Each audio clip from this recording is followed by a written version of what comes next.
Great to see everybody back for another exciting year.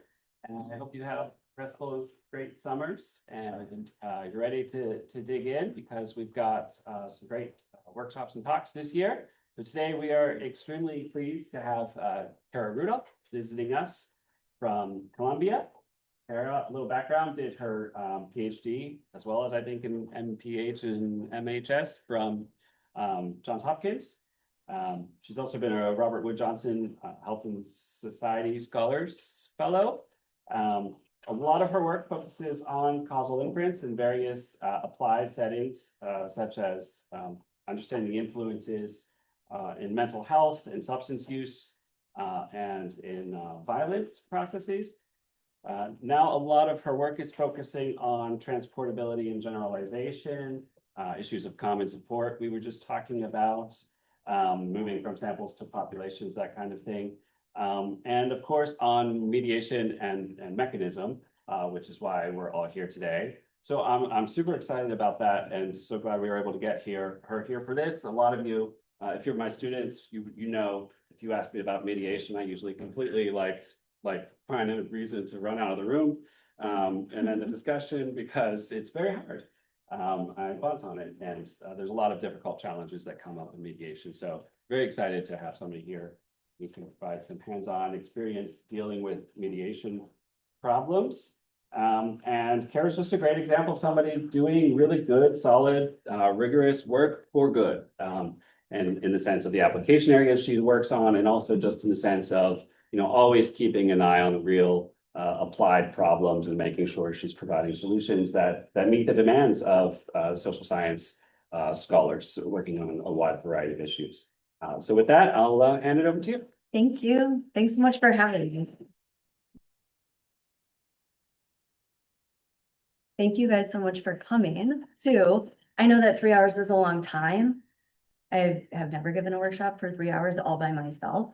So I thought, like, my vision is for me to sitting at a table like you, and it's like not as close as I would like, but I would love for you guys to like be interactive, ask questions, stop me, right? Like bring up your own problems so that we make sure that we're like traveling through all on the same page. So I will say, can everybody see, maybe if I make it bigger, hold on. Okay. Can everybody see this okay? I can even make it bigger. How's that? Good? Bigger? Okay, good. Now, you can follow along. This exists forever at the website up here, which is just my name, .github.io, and then it's called Causal _mediation _workshop _applied. It exists. The code, you can run it in real time with me. So you can have your laptop open, we can be running this together. So let me know, is everybody good with this so far? Yes, okay. The applied part of this workshop is in R. You guys know R, some people, yes. It's gonna be using a package called Crumble, which the amazing Nick Williams made. He's currently a PhD student in biostatistics at Berkeley. He's worked with me for many years, and I'm now grieving him like a lot. He's incredible. Okay, so let's see. These are just notes on, like, if it's not working for you, if you're like, Kara, this code, why isn't it working in my browser? These are notes that can help with this setup. We probably don't need to do it right now. Okay, so that's that. So now I'm going to talk about, we're going to get into it. So how we're going to get into it first, I'm going to start with a motivating study. And this is, I don't know if you can see. Oh yeah, okay. So I do have the link to the actual paper. It's a recent paper where we wanted, I guess overall, I research opioid use disorder a lot. And so we recently estimated that the risk of opioid use disorder or opioid overdose that's due to having a chronic pain condition or a physical disability. So those are types of total effects, right? And so we estimated in the Medicaid population that if you have a chronic pain condition without disability, you have more than doubled the risk of developing opioid use disorder in this 18-month period. Having a physical disability also increased your risk by 1.6 times. So that's some hefty risk increases. So we were interested then in, well, to what extent are those total risks explained by the kinds of pain treatments that people get prescribed? Or, maybe not even prescriptions, but like procedures or something. Which treatments are more risky, which are less risky? And the idea is that we can use mediation to try and explore those contributing mechanisms. So, let me see if, one thing one issue is that we made this using this package called Orto. I don't know much about it. It's not amazing for these little DAGs down here, but whatever, we'll talk through it. So one question is, to what extent does the effect of having a disability or chronic pain condition on subsequent OUD operate through pain management strategies? What if we consider these strategies together as a bundle, right? Because sometimes people get a bunch of different treatments all at the same time or overlapping. So here's a DAG. Does anybody know what a DAG is? Yes, you heard this before. It's like an epi concept, right? And I'm an epi, so I'm going to talk about DAGs, but it's just a graph, a causal graph. So your treatment A is physical disability or chronic pain. My mediators are all my pain management mediators together as a bundle. And then my outcome is opioid use disorder. Now, we could also consider the mediators separately, because what if we wanted to know, right? Like, which pain management treatment is the most risky? Which is the least risky? Are there some that are even pretty safe? Maybe there are some that actually decrease risk. So in that case, we could have this different DAG, right? Where we have physical disability or chronic pain, same A. Now my mediator is just one pain management treatment. What happens to the rest, right? They can go, if they themselves could influence the one that I'm interested in, they would go upstream. I'm going to call these Z variables. So intermediate confounders. Why? Does anybody know why I would call those intermediate confounders? I promise I'm not scared at all. Really not. Yes. They're gonna affect, or they're gonna change what your estimate is for the effect of A through M to Y. Yes. And even at a more basic level, what is it a confounder of?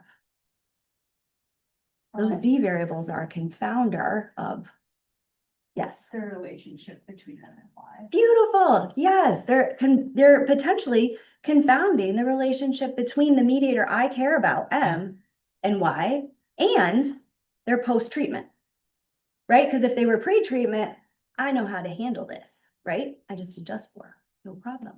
But as we'll see, things get complicated if they could be affected by my treatment. Does that make sense to everybody? Yes. Okay. Amazing. Okay. All right. And then also, why are we talking about causal mediation analysis? Right? A lot of people know the Barron and Kenny approach. Isn't that fine? Who cares about doing all these fancier methods? So there's this distinction that sometimes people talk about between statistical mediation analysis, which can, estimate associations, and then causal mediation analysis to help establish whether a treatment causes the outcome because it causes the mediator, right? And so we're going to think about, for causal mediation, we're going to think about how would some paths behave under some hypothetical interventions. They don't need to be hypothetical interventions in the world. They could be hypothetical interventions on my causal model, which I showed you a DAG version of that. I'm going to show you an equation version of that in a little bit. Okay, so this is the notation that we're going to be using. So my treatment here is not really a treatment, right? It's just my exposure is A. My outcome, risk of OUD is Y. Mediators are M. We have pre-treatment confounders. And then we have what I was talking about before, when we think about pain management treatments one by one in particular, we have some intermediate confounders, which we're going to call Z. Now, if we were doing, first of all, can you give me a thumbs up if you've heard of the Barron and Kenny approach? The product, great, right? Lots of people. And actually, Liz Stewart, who was one of my mentors, we worked on a paper like years ago now, where she like looked at the literature and was like, how much, like, what percentage of the time are people doing Barron and Kenny? It's like almost entirely Barron and Kenny. It's like almost 100% of the time. So we're going to talk about like what that is first, because that is what basically everybody does. So it's fitting these two models. These are regressions. So one is a regression of your mediator on treatment covariates, maybe the Z variables. Maybe it looks like this, number one. And then an outcome regression. So outcome is the function of the past, right? So mediator, Z, A, W, right? You fit this, you get some coefficients. The product of, I don't know. I don't even know what letter this is. Maybe it's a gamma. I don't know. Gamma, thank you. And beta, that one I know. And so if I put that product together, Barrett and Kenny tells me this is the indirect effect. So we're going to show about why there are some problems here. So here I'm just generating sample code and R, just simulated data, right? I'm going to say I have a randomized treatment. And then I have my Z variable, my M variable, which is a function of W and Z. And then I have Y, which is the function of everything. So I'm just generating data. Now, you might see that in this data I generated here, this indirect effect is non-zero, that I'm making an effect from A to like this A to Z to M to Y. There is an effect there. Specifically, why? Because A affects Z, Z goes on to affect M, right? And then M affects Y. So that's why I can see that. So let's see what would happen if we did the Barron and Kenny approach. And we would get that there's essentially, we would estimate essentially no effect, right? That would be problematic. We would say there's nothing here. Frequently, maybe we would say the opposite. Maybe we would say there's something here when there's nothing. Okay, so we're going to talk about approaches you can take that are not the Barron and Kenny approach today, right? First, before we get it, we're going to do estimation last. So we're going to follow what sometimes people call the causal roadmap. It has a lot of different names. Like Eric Chekin describes essentially the same process in his talks. He doesn't call it causal roadmap. And I know that you guys go through the same process here too. We're going to go back and forth between these two sets of tags. And actually, when I'm working with people, students, other colleagues, we spend literally all the time when people want to do mediation talking about which tag their situation falls under, right? Are you under this tag where you don't have any intermediate confounders? That doesn't mean what did you measure? I don't care what you measured. I mean, in your research example, when you talk about the world, do they exist or do they not exist? Right? And so this top one is saying there are no intermediate confounders that exist. When does that happen? I think rarely. I think it happens super rare. And it happens more likely when A and M are really close together in time. So let's say that A was like, I randomized you to one treatment versus another. And then M is, did you take that treatment? Right? I would say that's a scenario where maybe I don't have intermediate confounders, right? Does anybody have a mediation scenario that they're thinking about already? Like in your own work?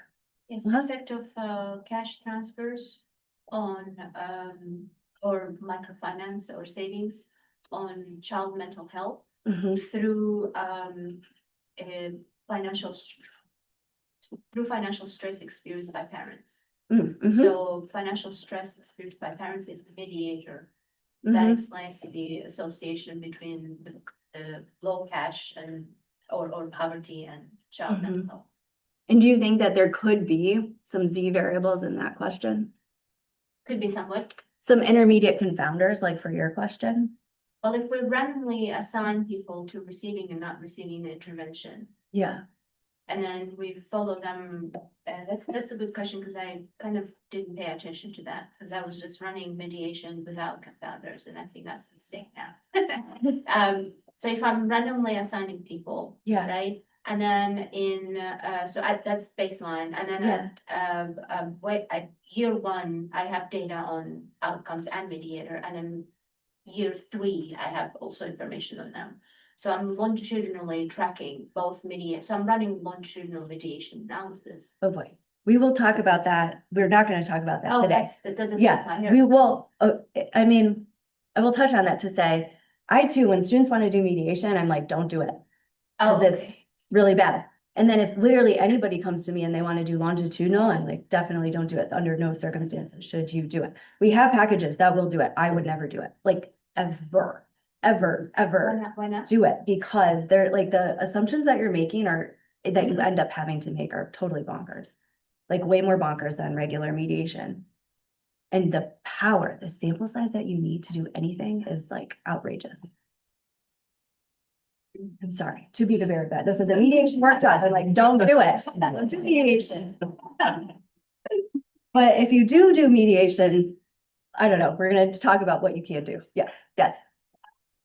So my research design, my treatment is college completion, and my mediator was occupation status in 2019, right before COVID-19, and my outcome is COVID-19 job loss. So I was wondering, because this COVID-19 is a little bit of like external shock that people didn't expect.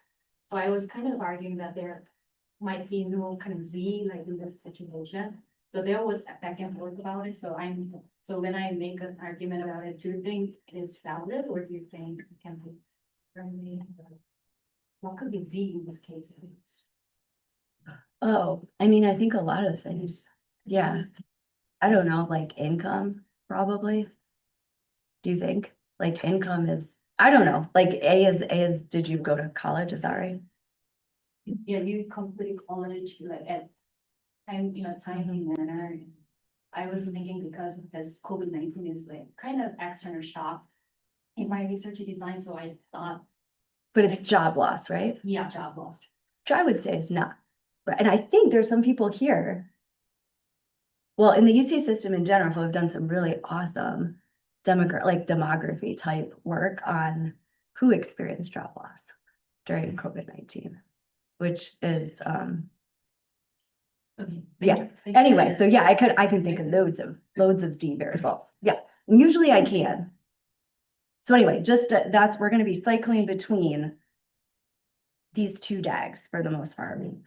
Now, these DAGs can also be represented as non-parametric structural equation models, which I don't know, we're in the land of Pearl. I don't know how many people live in the land of Pearl, but this maybe looks familiar for those who do. I'm even from the East Coast, and I'm showing you this like West Coast land. But yeah, this is the world we're in. So here's same thing as above, but represented as non-parametric structural equation models. So what are these things? The U's are all these like exogenous factors. I think about them as noise, right? I showed you some simulated data. When you do like our binom, it has this U built in there, right? Like that's the randomness that's happening.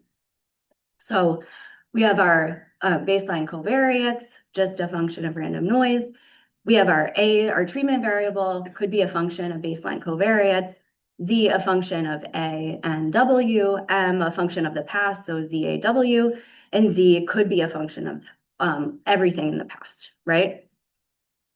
So what we're gonna, and when we think, just as an aside, when I tend to think about interventions, I think about interventions on this non-parametric structural equation model, like not in the real world, but like, what if we intervened on this model, on this causal model? So if A is randomized, we would have like this function would be not a function of W, right? It would just be a function of U. Karen, can I ask, on your second DAG there, you've not only, if I recall, you've not only introduced Z as MY confounders, but you've also made Z post-treatment to A. Exactly. Is that? That is like critical. Yeah, absolutely. Thank you. Yes. And that is like, so just to highlight again, we have two sets of confounders here, right? We have our pre-treatment confounders W, which like we know what to do with that, right? We have control, we condition on that, blah, blah, blah. Old, those are like old news. The Z, this is where things get super gnarly about like, what can we even estimate? What's identifiable? Because these Z's are post A, are influenced by A. So when we think about causal inference, we think about, oh, we're gonna set A to 1 versus 0 or something. Well, that's gonna induce changes downstream, which we'll talk about. And that really makes things rough. Yes. I wonder if we can talk through it in Nanum's example. So in this one, A, Yes. I'll take a shot and then you can correct me maybe. Like A for you is finishing college, right? And then M is your like occupational status. Yeah. So W is like high school SAT score, like something in high school that affects finishing college and occupational status. And then Z here, let's see, here you suggested income. I think Z has to be something that like college, like maybe college affects who I meet. And then I'm looking at Nana because you can correct me too. Like my friends are different because I went to college and I become friends with like the CEO's kid who helps me find a high status occupation M. Then Z is maybe Oh, college causes me to have a different friend. Yes, group, yeah, C, like which your causes me network. to have a Yeah. different occupation Totally. status M. yeah. We have like arrow from Z to Y in COVID-19 job loss case.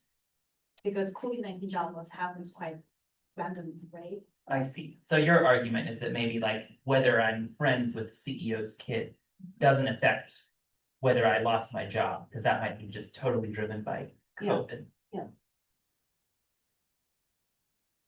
I would still worry about it. I would worry about it. I'm worried too, but I cannot really pinpoint a like specific example to confound the relationship actually. So But this is helpful, because so your thing is really on the Z to Y edge. kind It's of, like yeah. you think maybe there's no Z to Y edge in your Yeah. example. Well, what they do in some of the job loss literature is they match firms that had a similar shock, like 30% of their workforce is laid off or 40%. And you can match and see changes, like people that would have been laid off, like because they're poor workers or they're at firms that weren't as affected versus layoffs that occurred specifically due to the shock. That's just a way to get at that margin of like who would have been at the job anyway. Just to get more randomness in. Okay, but does the general idea make sense to people about what is Z? And how would you like think through, do you have such variables in your question? Okay. Amazing. Okay, so we're also, because this is causal mediation, we're gonna talk about counterfactuals. You guys know about counterfactuals already? Yes, okay. I'm assuming so. So, we're gonna use the following notation. So Y sub A is a counterfactual outcome in this hypothetical world where we set A to take value little a. And then because we're talking about mediation, we're gonna talk about counterfactuals under setting A and M. So Y little a M is if we had set A to be equal to A and M to equal some value little m.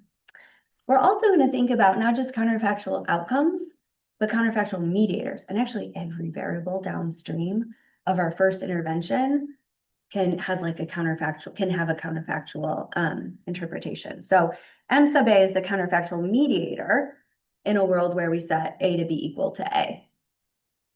So in our NPSEM framework, we can like also set up this NPSEM in terms of counterfactuals. So like if we intervene, what happens downstream, right? So let's take the DAG that we were just talking about that has the Z variables.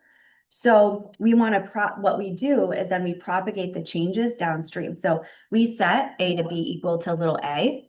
That then changes our Z. So now we have this counterfactual Z, still a function of W, but now it's a function of this little a, right? And then we have M, it's a function of W, little a. It's also now a function of that counterfactual Z.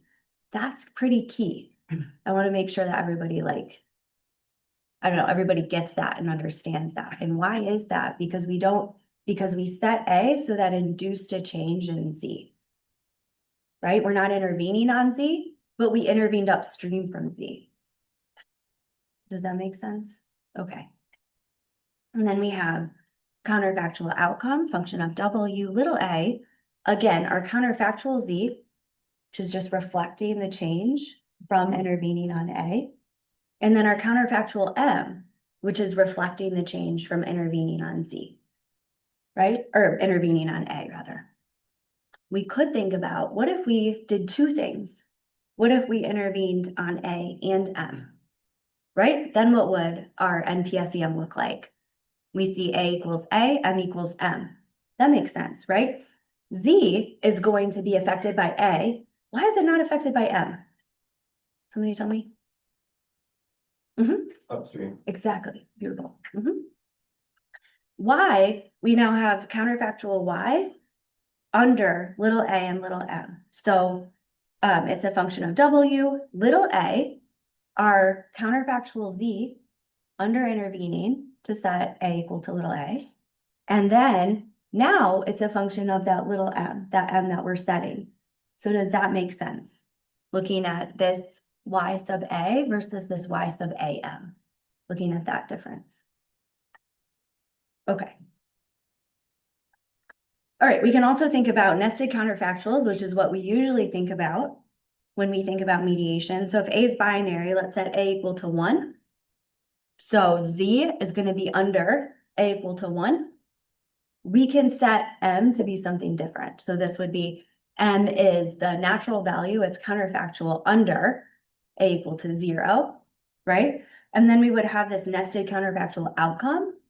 Y, had we set A equal to 1 and had M taken its natural value under A equal to 0. Does that make sense? It's like a weird one to think about. Okay, this is necessary for us to talk about natural direct and indirect effects, right? And I think that that's what people usually think about. That's what they have in their head when they think about mediation. So these are counterfactuals nested in what? Nested in each value of what? Well, this is a I think they call this outcome a nested counterfactual because Outcome, okay. the outcome is a counterfactual, not just of A, but of a counterfactual mediator value nested within it. Yeah. Or crossworld is useful too, right? Because you're. Yes. Oh my gosh, we will talk about that at length. Yes. Right. Yeah, absolutely. But yeah, that's a really good point. You might already be thinking these are two worlds, right? This contains the world in which A is set equal to 1 for our outcome, but in which A is set equals to 0 for our mediator, right? That's a weird thing to think about. And that creates a lot of problems, which we'll also talk about. Okay. I'm gonna just try again on the same example, unless you want to try it. This is, in Nana's example, would I have lost my job? Why? If I had gone to college, but been assigned to have the social network, assigned to have the occupational status I would have had if I had not gone to college. Is that your example? You mean for M under 0? Yeah. Yeah. Okay. Okay, now this, I would say, this is the bulk of what we're going to talk about, which is the types of mediation effects. Sometimes these are called causal estimands. You guys know that. I don't know if you guys use that language, but causal estimand is like a causal quantity that I'm interested in. Okay. And I may or may not be able to estimate it, but it's the causal quantity that I'm interested in. We're going to talk about 4 kinds. Control direct effects. Can you give me a thumbs up if you've heard of this? Yes, lots of people. That's like the easiest one. I love that one. Natural direct and indirect effects. Thumbs up if you've heard of it. Still lots of people. This is really hard. Everybody estimates this. I don't think very few people I think have the license to estimate these. So we'll talk about it. Okay, randomized interventional direct and indirect effects. Thumbs up if you've heard of it. Fewer people. We're getting to the bare minimum. And then this is something that's new-ish. Past specific effects using recanting twins. It's a mouthful. I don't think this is not a primetime ready name. Thumbs up if you heard of it. No, nobody. It's fine. We'll talk about it. I barely, yes. Paper, cannot say that it got, I think its readership is 1. If that, might just be the people who read it. But anyway, we'll talk about that. They're related to this third one, but they fix some problems. Which is actually a nice optimistic story about the scientific method. So when we get to that, we'll have that little like uplift. Okay, so we're gonna first talk about this very nice, simple scenario where we don't have Z. Okay, so we just have W, A, M, Y. So control direct effects. I put this here in case, I don't know, again, we're following the roadmap, right? So like we talked about our data, now we're gonna talk about our causal estimand. How do we write it down using causal notation? We could write it down like this. So the expected outcome, had I set treatment equal to 1 versus 0, and had I set M to be the same value for everybody. That is a weird thing to think about. Okay, so like maybe this doesn't always make sense. But again, I'm intervening on my structural causal model to set M to be the same value uniformly for everybody in my data set. Okay. What do I need to identify this causal estimand from the observed data? What does identification mean? Somebody know? What do you tell me? What do I mean by identify it?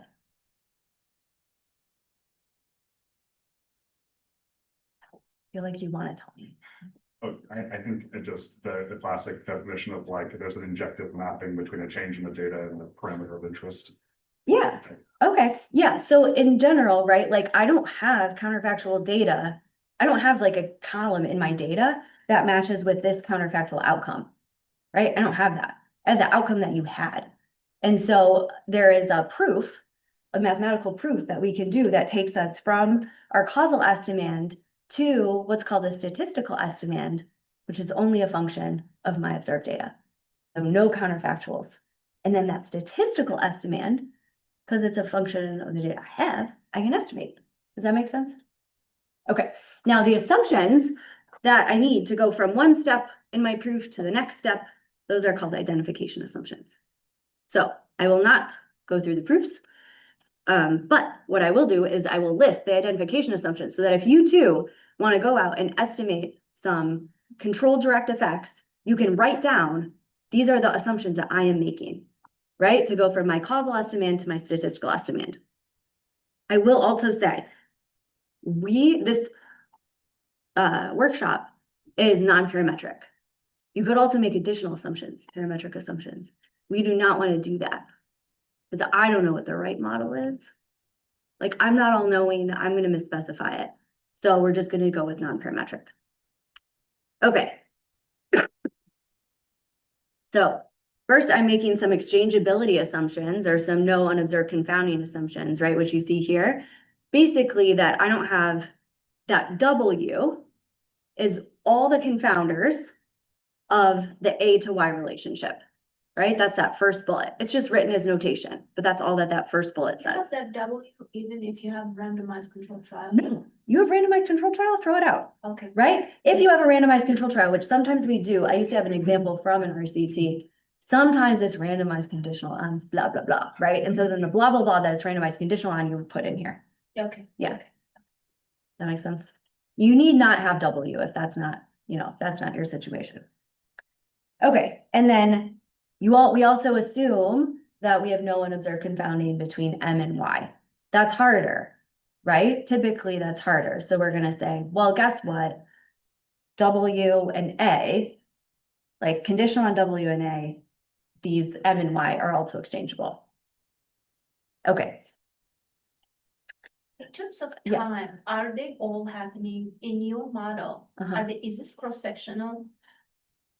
Well, let's hope not. Okay, Oh, because sorry, yeah. yeah, so I would hope no. And I didn't get into that, but okay.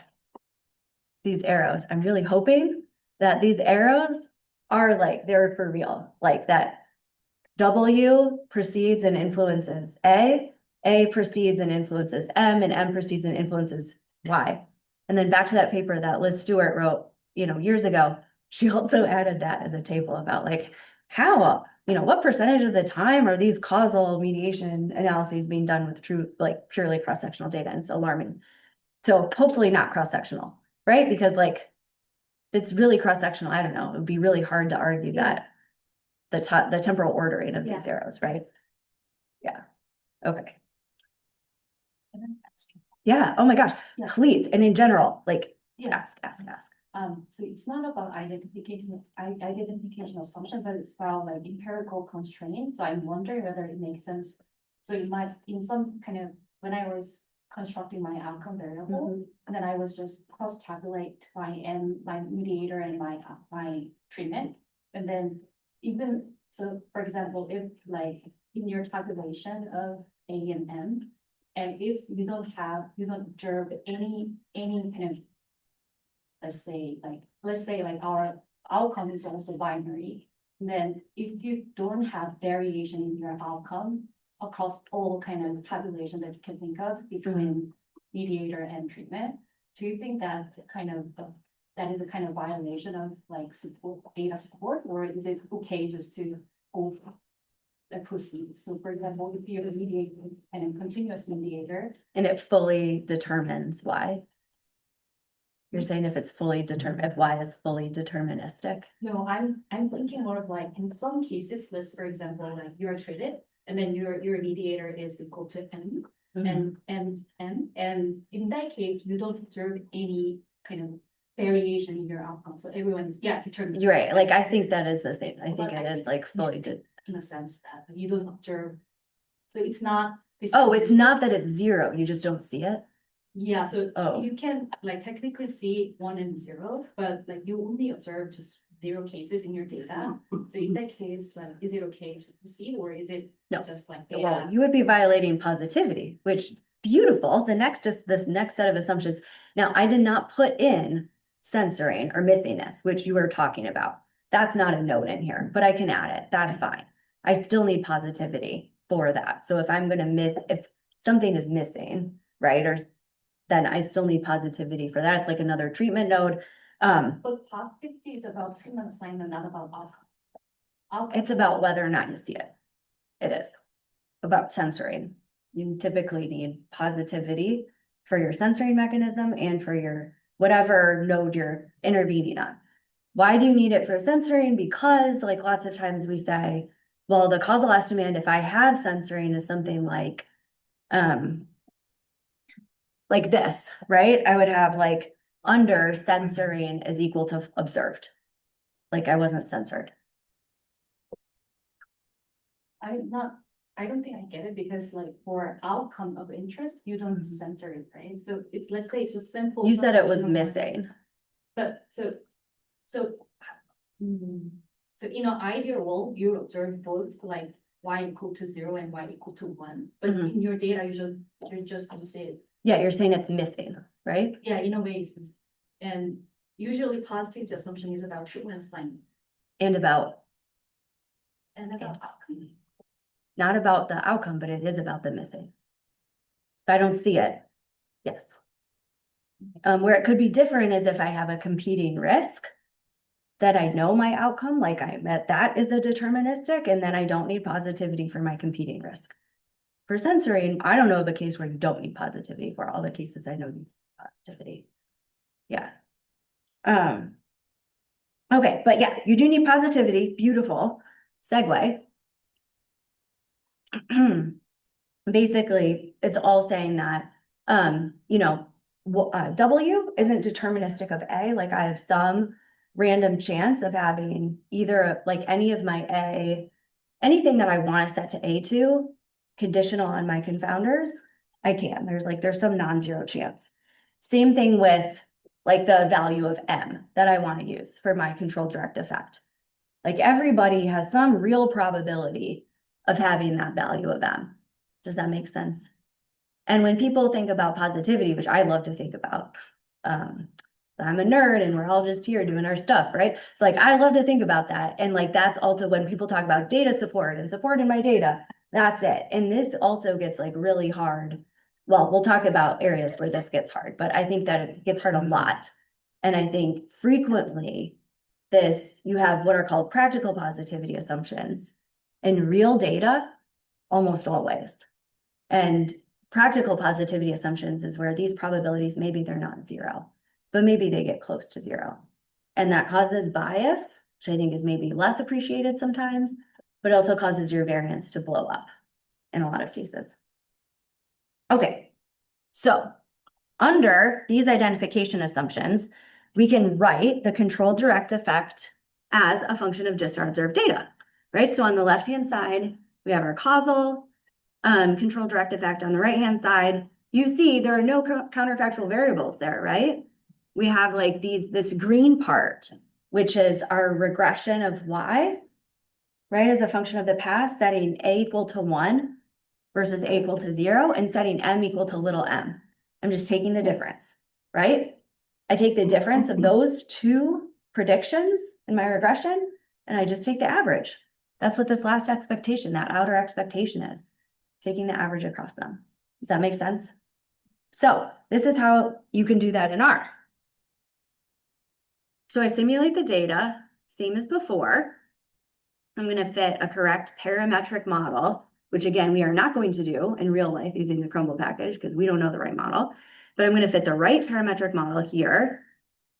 And I'm going to fit first, and I'm going to do essentially what I just described, but I'm going to do it in R. So first, I'm going to make my predictions from this outcome model under a new data frame, right? And so for this part here, a equal to 1, m equal to 0. For the second part here, a equal to 0, m equal to 0. Does that make sense? Yes. Okay. I'm going to run that, and I'm just going to predict I'm just going to do the difference then between these two predictions. So I pred y1, pred y0, and then I'm taking the mean of that, and I get a value of 1, which is what I should get. Okay. Does that make sense to everybody? We just did it together. Controlled direct effect. Done. Beautiful. Now, Sorry, uh-huh. could you quickly say a few more words about the second of the no confounding assumptions? I think I have an intuitive understanding of the first, but I'm not clear on what that actually means. Totally. Yeah, the second one just means that there's not, see in this graph, it just means that there's no other node. By node, do you know what I mean by that? There's no other node that acts as a confounder between M and Y, except for A and W. That's all it means. Okay. So it basically just means like this graph is right. Yeah. Exactly. So like you said, if I had a Z variable there, it wouldn't hold. Yes. Uh-huh. I think you already spoke about this, but is this only possible with like binary variables? No. Okay. No. Now, what I'm showing, thank you for saying that. What I'm showing is for a binary treatment. The mediator can be whatever, who cares? And in additional topics of interest, in this chapter, we have a whole bunch, I don't know, maybe it wasn't even, oh no, we don't, we took it out. Okay. We have estimators for if you have a complicated A. Like let's say that your A is not binary. Let's say it's continuous. Well, what do we do then? No problemo. We have estimators for non-discrete A. That's okay. And we do those based on, they're called modified treatment policies.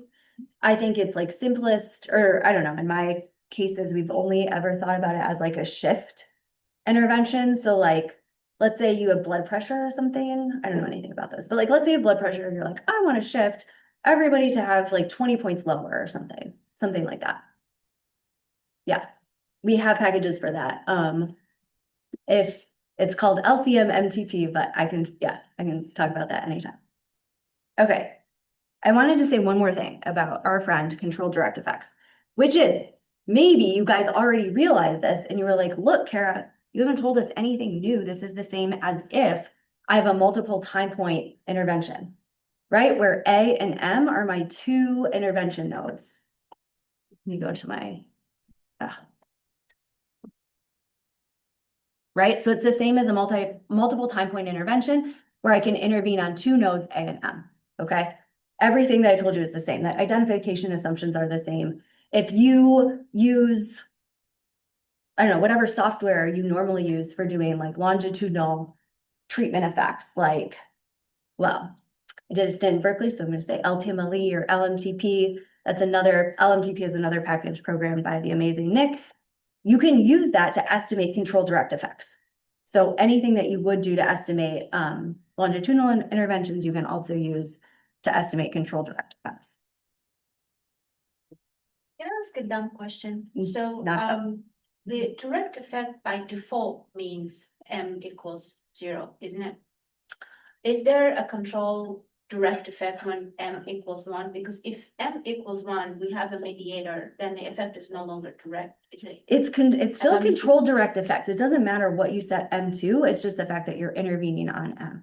Now, I know that I think Tyler Vanderweel has like a lot of names for things like the pure and the, I don't know, the other names, pure and natural and control, like he has a lot of names for things and labels for different things. I don't even know what those So are. when you talk So about direct effect, what do you mean? Isn't that the effect of intervention on outcome? Not through without- M.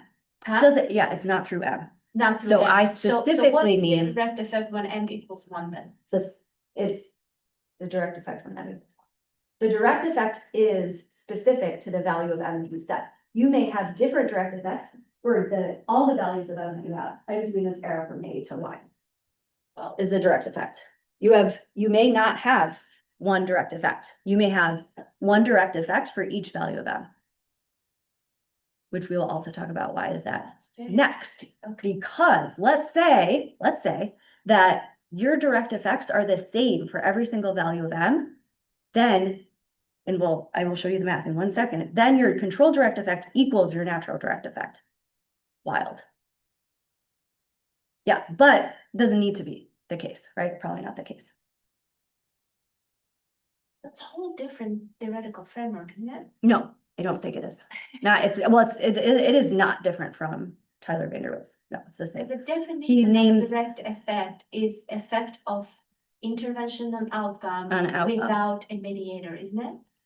It's the effect of the Of A on A Y. on Y, not without through M, M. meaning M I equals am setting, well, and you can see it here, just to build intuition.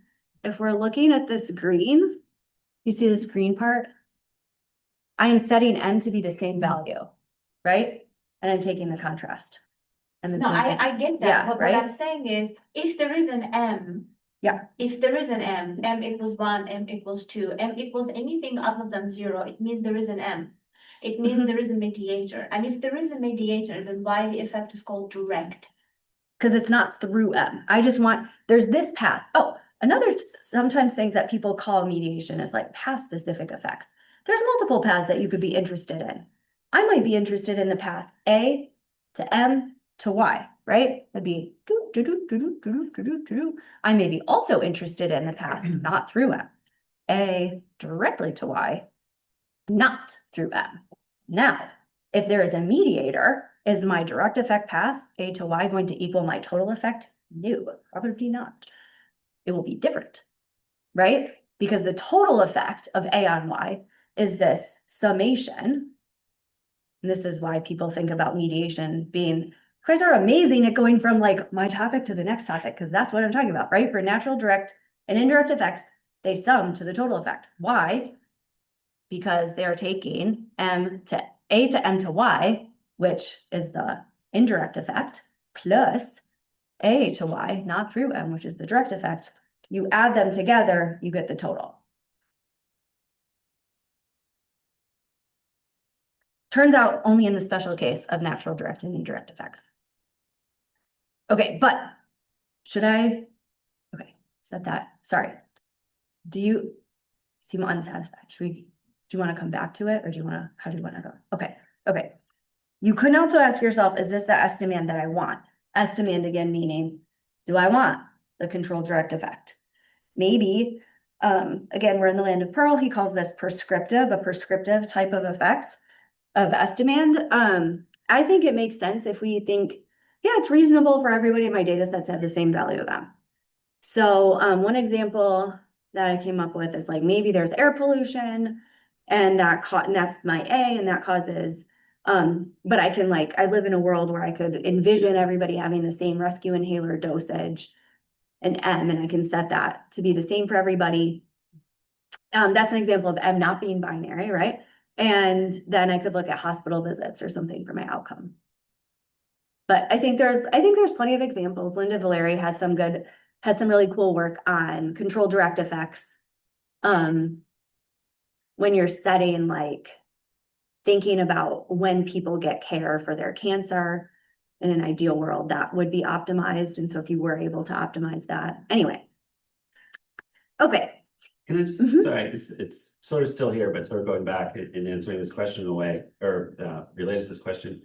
Like in your code chunk, you just did CDE at n equals 0.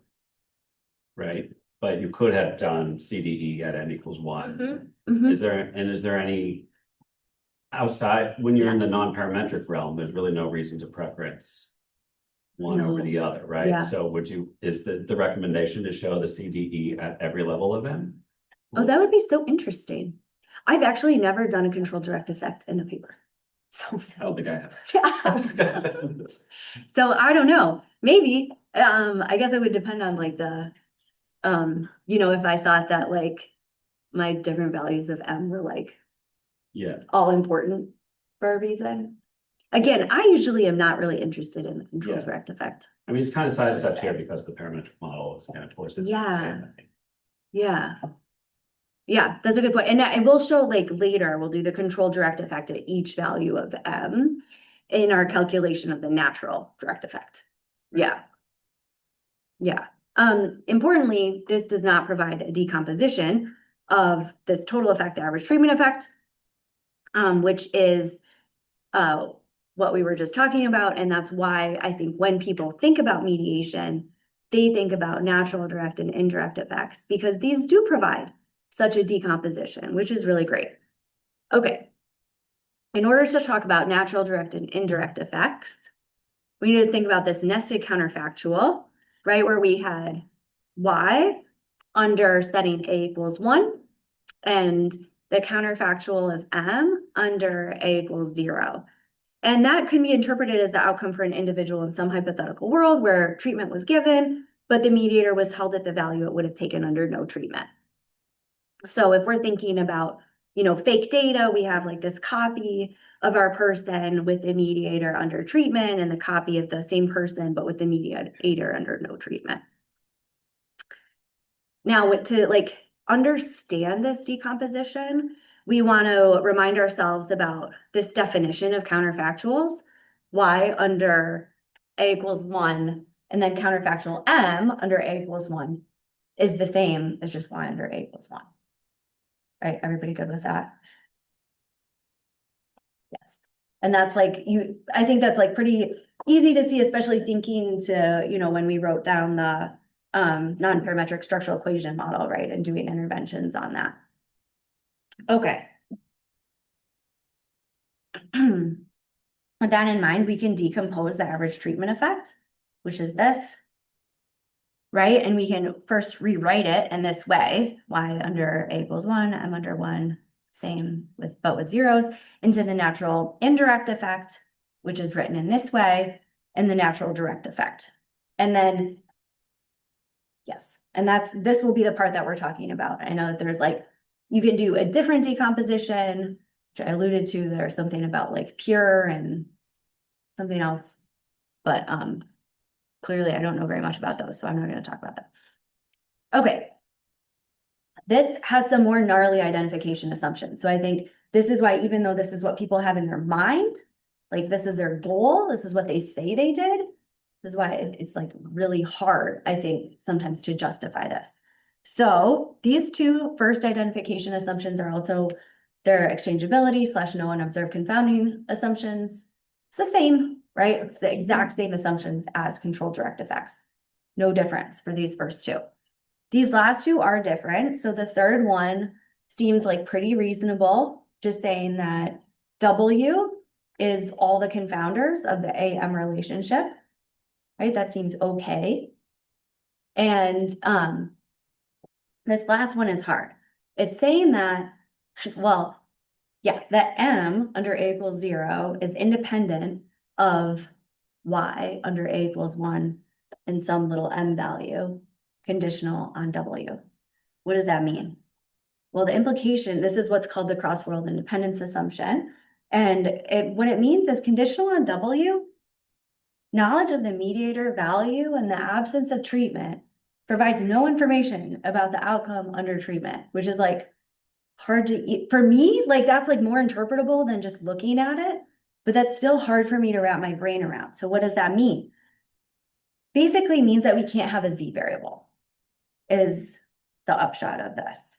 So let's say, again, that we have a randomized study.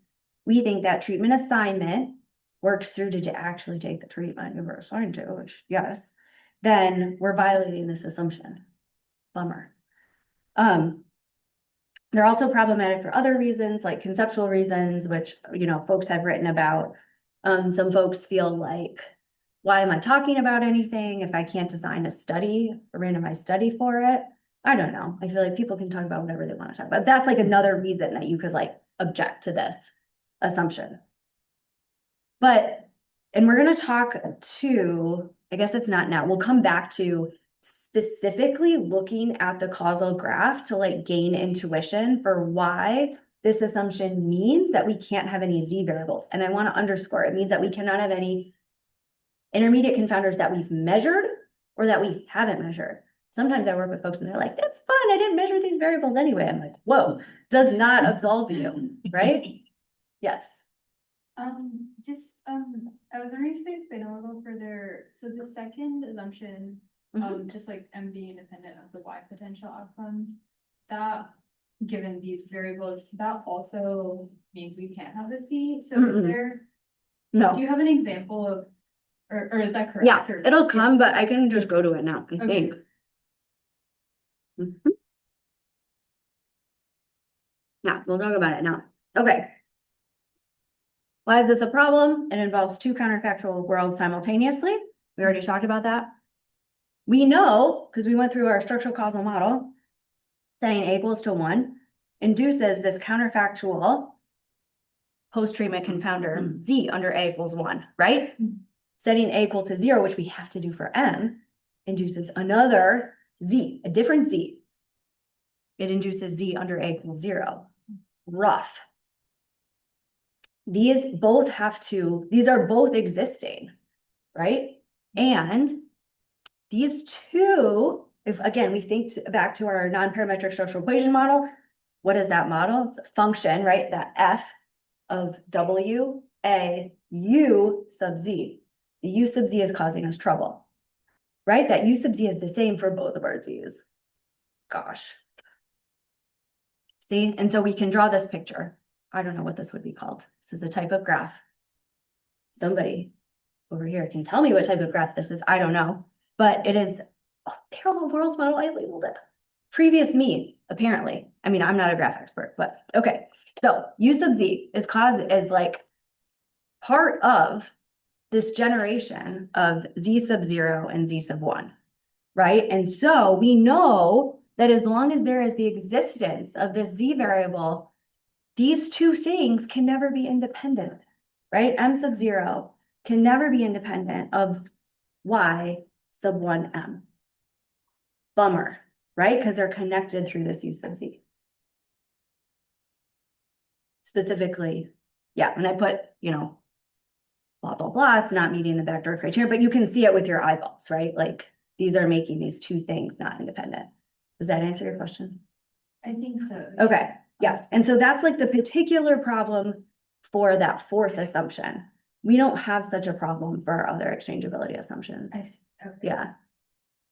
Okay, does that make sense to everybody? This is a weird thing, I think.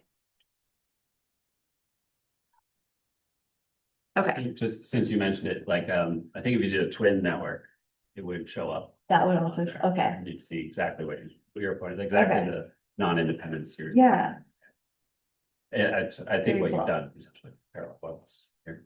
okay. Yeah, I'm not a graph person at all.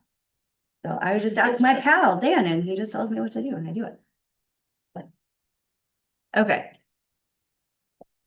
In your empirical research, like when they do a natural learning interactive estimation, like for this fourth assumption, how do people usually go about it? Like, do they just assume and just move on and? Like, Yes. is it- oh my gosh.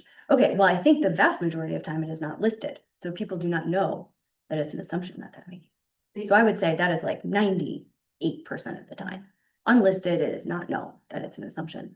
The 2% of the time that people do list it, they list it because, you know, I mean, great that they like read about it, they're listing it. I don't think it's like appreciated what variables would violate it. Yeah, so we basically, right, with all of these causal assumptions, we have to think through, you know, I can't test any of these. There's no test for this, but I just have to think through about the extent to which I think they're reasonable or not. Yeah, and so again, for that fourth one, positivity, we can test, amazing. So let's do it. But this fourth one, I again just think about like what variables, like what post-treatment confounding variables could be present that I should be worried about. And again, that's a reason for me anyway, if I'm interested in estimating natural, direct, and indirect effects of trying to make the space between my exposure variable and my mediator value, my mediator variable or variables as close as possible. Chad, because you're expert in sensitivity analysis, I'm curious Oh, yeah. whether there's a lot of sensitivity analysis work going on for the full assumption. Are you aware? There is in the MI Yamamoto Tingley, it's one other author in that paper, forgetting, apologies to them. There is the sensitivity analysis, but honestly, I think it's restricted to the second assumption. Mhm. I don't think it goes this far. Yeah, that was what I recalled too, is like, yeah, they have it for, again, they're thinking about in this randomized trial setting where you would satisfy the first and the third by design. Yeah, that's what I've seen too, is like sensitivity analysis for the second one. Thank you. So super quick question about this. So I'm in the realm of randomized control trial, right? Yeah, Which means that in randomized control trial, I don't care about W, right? yeah, on your the first and your But- third are good. But it is important that the fourth assumption, right? So in order to test that fourth assumption in my randomized control trial, which is very difficult to do, but I could just take the relationship between my alleged mediator and the outcome, and then if there is no relationship, am I satisfying that assumption? No, I think you're talking about for the second assumption. Because I'm not randomly assigned, I'm not randomizing to mediator, I'm randomizing to treatment, to A, right? Yeah, do you see the second one here? Uh-huh, Yeah, it doesn't, so like this is about M and Y. uh-huh, So the second one is just a pure like no unobserved confounder assumption between M and Y. yeah, And so, yeah, so like you're saying, I think you're talking about the second one. For the second one, yeah, like you would just want to have measured and adjusted for all of the possible confounders of the MY relationship. The but what fourth about one, the fourth assumption? That's what I'm saying. yeah, What the about- fourth one is different. Okay, And it's not about, did I measure everything? It's not, it's like, if there are any variables. Let me go to oh wait, if there is no randomization at all, and if there is no treatment, then my mediator has no effect, has no association with my outcome. Is that what it says? The number what, number four? no, number 4 says that I'm not in this world. I am not in the world where there is the existence of any variables in that Z bucket. Yeah, That's what the fourth assumption says. So okay, there's okay, no variables that I can think of, measured or unmeasured. They do not exist. So the fourth assumption says, I am not in this world. okay, I am in the world yeah, up here yeah. where I just have A and M and Y. So that's why it's so weird. Yeah. And again, there's no way to test for it. No, yeah, I okay. just have to like think about it. Yeah. Okay, does this make sense? And again, this is like literally where, I don't know. If you could take anything out of anything that I'm saying, like this would be the one thing that I'd hope you like, again, thinking through like which DAG am I in? Do I have Z variables? Do I not have Z variables? Yes. Yes, just one more question. Is there, because I'm struggling to think of an example where basically like one whole, like M is independent, or basically the second assumption holds for the world doesn't, or vice versa, like do you have a? Sorry, can you say it one more time? Do you have an example of like a scenario where the cross world assumption doesn't hold, but the conditional ignorability for the mediator holds, or vice versa? Like I'm trying to like Oh, yeah, kind of separate them out. totally. Yes. Okay, and I think. How about we go to the next? Aha, yes. Okay, so again, apologies that this is so baby small, but if you look, this was like our real what we were interested in. So take one pain management variable, let's call it opioid dose that somebody's given. They're having their initial treatment for their disorder. They have an opioid and they have some opioid prescription. So we'll just say opioid prescription. Now, let's say that we have all these other pain management variables that they could have been given prior to or concurrently with their opioid prescription. I'm going to put those are my Z variables. I haven't measured. And in real life, I did have these measured. I have the claims, like these are Medicaid patients, it's in the claims. So like I haven't measured over time. So I can, I haven't measured. So I can satisfy that second, or I think I can pretty much satisfy that second exchangeability assumption to like some like realm of possibility standard. I see, yeah. But I can't satisfy the fourth assumption because those variables exist. So again, like they exist, I've measured them, yay, satisfy the second one, but doesn't help me for that fourth one. Yeah, That makes a lot of sense, thank you. cool. Okay, so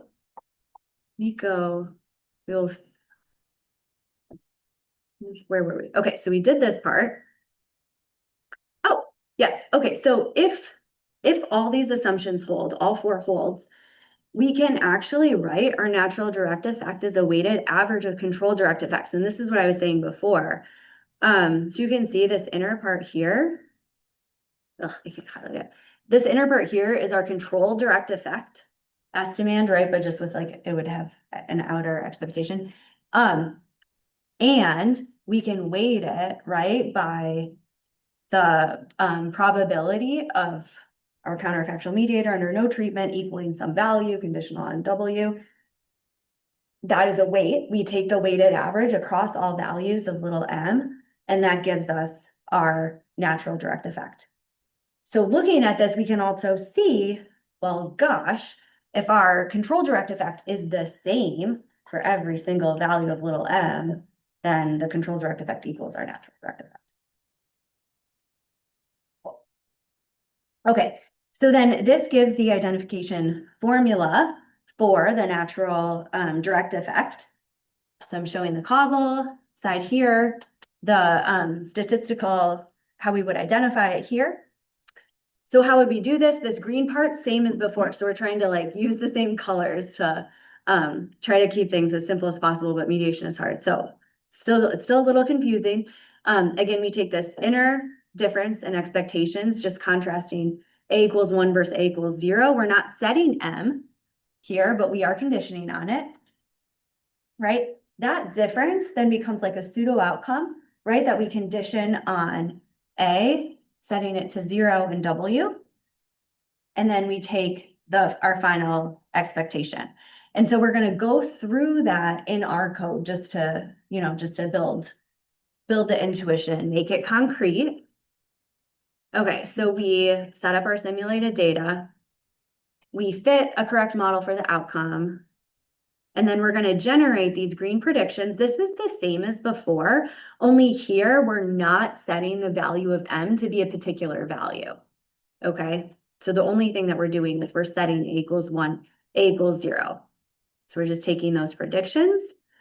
We're going to generate, again, what I was calling a pseudo outcome, which is just the difference in those two predictions. And then we're regressing that pseudo outcome on A and W. So that's focusing on this red part. And then we're predicting the value under A equals 0, and then just taking the average. So here, predicting, this is our previous model, under A equals 0, and then taking the mean. And we should get 1, and that's what we get. Okay, so that is estimating the natural direct effect, just doing simple regressions. Okay. We can think about, is that the estimate that we want? So typically we think about it if our research question is about hypothetically intervening on treatment or exposure, but not on the mediator. It's called like a natural mechanism. Pearl calls it descriptive.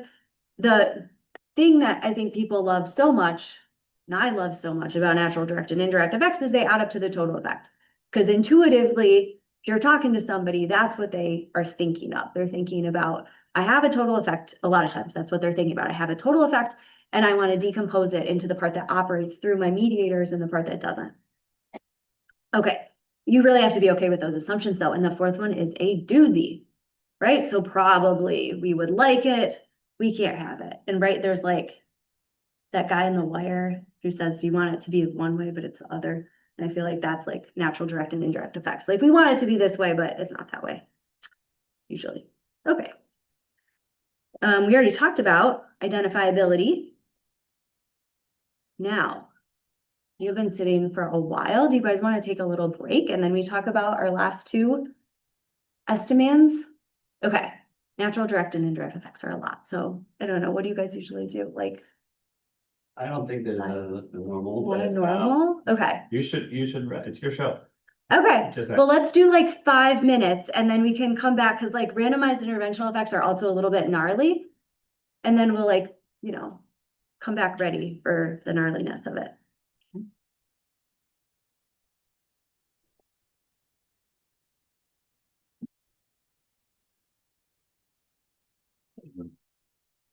I'm Jake. Okay, good to meet you. Yeah, I'm a PhD student for that. Yeah. I actually have a project about medical opioid some data from the Pennsylvania Department of Corrections. I do stuff with primary restoration. Some of the other projects are like inside jail, like cell assignment. I got cell level data. But again, I'm not as familiar with the side of things, although some Yeah. I just want to make sense of check if I'm making sense. Go for it. So, okay, so A is a take out of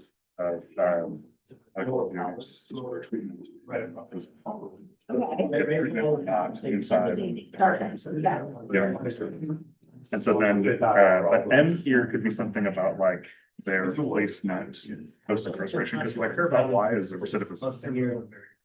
So whether they reoffend, but M could be like their placement. So for instance, I could see their address and see if it's like a home versus like a residence address. If it's their this, maybe they're with family, but then like W, that would be like a criminal history. And like, I should think of this as like a trial, it's like. I'm Yeah. not sure. Yeah, anything that you feel like. You want Okay, so Z, what I was thinking in my setting is that in New York, they just got, they changed, I think, a policy that said that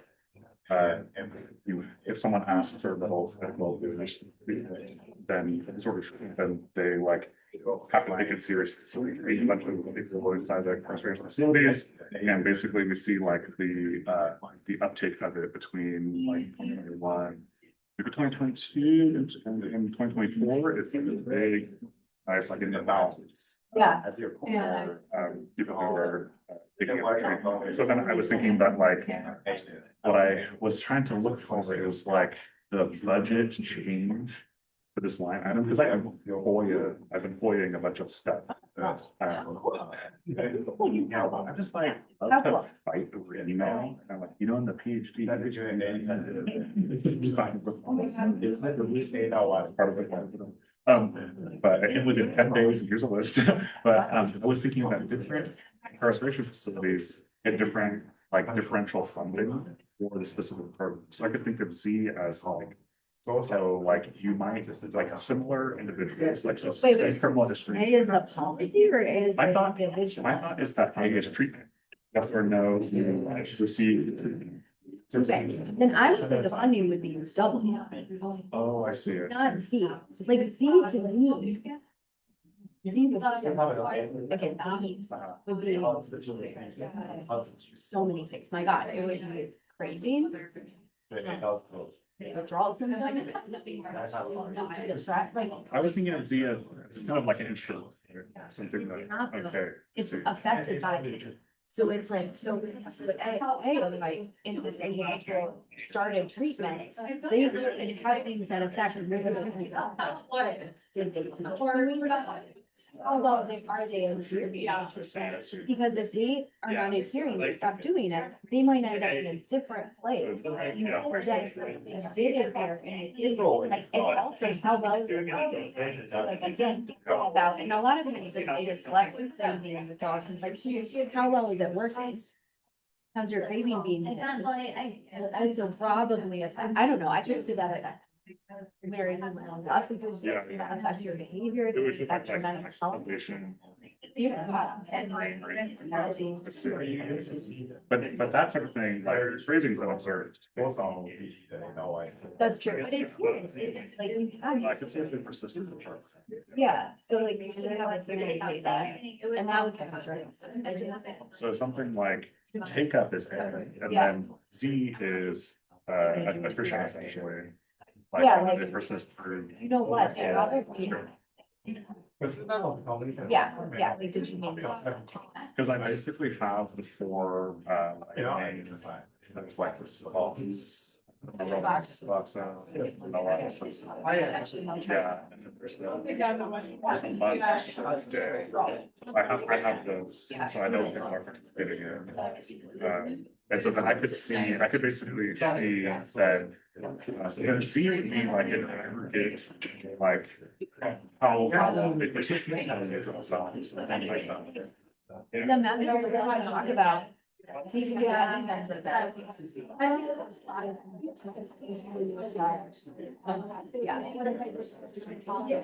Okay. And that is, that's structurally connected to A because this is when they begin, I can think of it as when they stop, for instance. The mediators where they're placed, and it depends on both A directly and then A briefly. And recidivism, in this case, it is also affected by their adherence. In my mind, when the work starts, it's like, Okay. you know? Yeah. Yeah, okay, so I have a proposal. Yeah. Where I'm trying to, like, something, like Philadelphia, or like Pennsylvania, such as like proof of concept, yeah.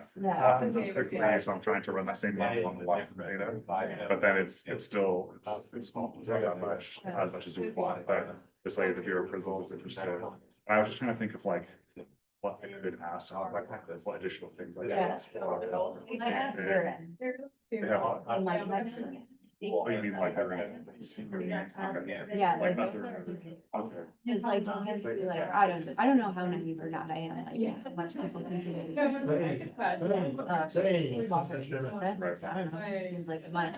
So like, but my guess is if they're in a, if there is a treatment program, they're going to capitalize urine as part of it.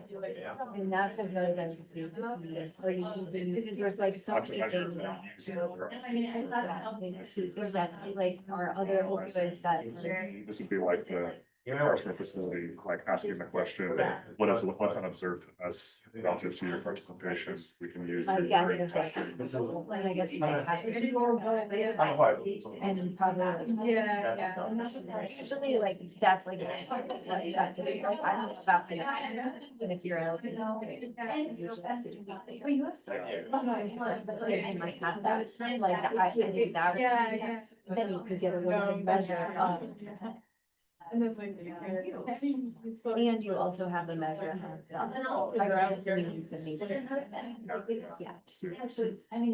Yeah, and then you can even see if, like. Right. target time, so, like, test it predicts whether.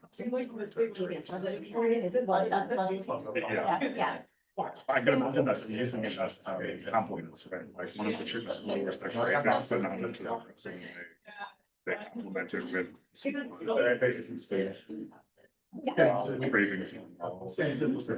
I mean, there's different. There's so many. You know? Yeah. I think that's exciting. Good for you for getting all that data. Being a woman is like, there's a biological, like, yeah, I know a couple of people who had children with Down syndrome, so I guess on yeah. They don't look out. Yeah. It wasn't natural. Does it have this thing that? Right, like, yeah. But that is. Yeah, yeah, just like, like other. They can't don't think about it.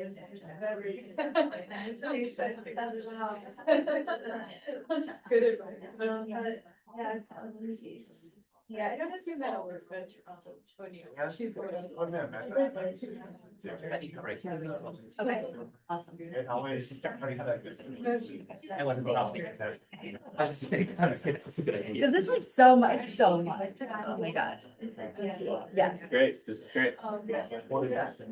it's like, it's awesome that, sorry. You know. Yeah, no, I think so. It's always hard to. Vulnerability is getting. I know, right? Yeah. I have one question. If you were willing to make really seriously absurd. Could you in principle, maybe it really turns out to us a bit of implication, could you impose bold deal with these? You know, like to. Oh. See arrow. Essentially like subtracted.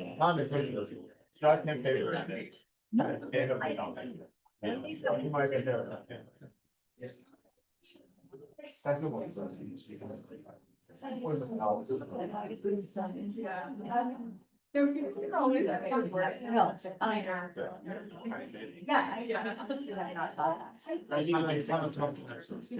Yeah. Yeah. I don't believe that. I think that was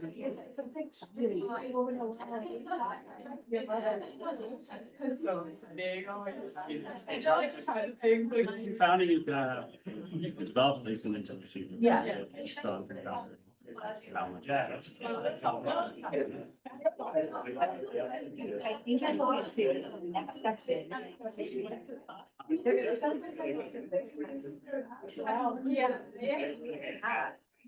Yeah. Not like very, it's a paper that we need to like. Talk about. Yes.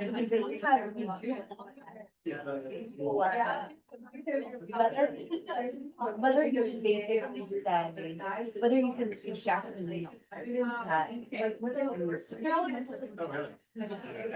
not like. Yeah. It's like, yeah, it's not. I think it's just to do that to be. Yeah. About it. It is like not everybody.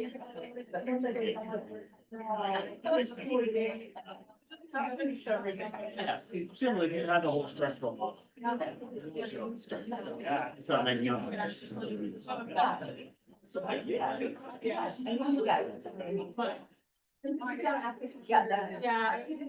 Cool. See, I've learned a lot of things.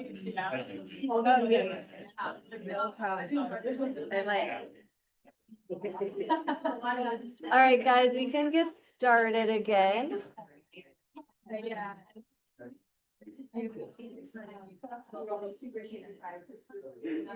All right, we are going to talk about our last two estimates. Okay, so our second to last one, we really did a lot of the heavy lifting. So I would say these are like not so bad as like the last section is where we introduced a lot of complexity.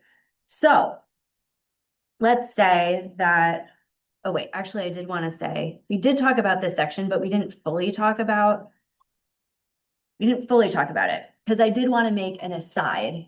You know, I've been talking about the scenario where we have a randomly assigned treatment. So we have an RCT. And let's say that RCT is, we're not like forcing a treatment down anybody's throat. They may take it, they may not take it. So then we have this M and the Z variables, right? And so, I said that like we couldn't identify the natural direct and indirect effects in that scenario. Well, it turns out that we actually can, if we're willing to invoke a monotonicity assumption between treatment and one or more binary Z variables, one or more binary treatment-induced confounders. Eric and Tyler originally came up with this. Monotonicity, probably a lot of folks here are familiar with this. It's like, popular in the instrumental variable literature. It's sometimes referred to as the notifiers assumption.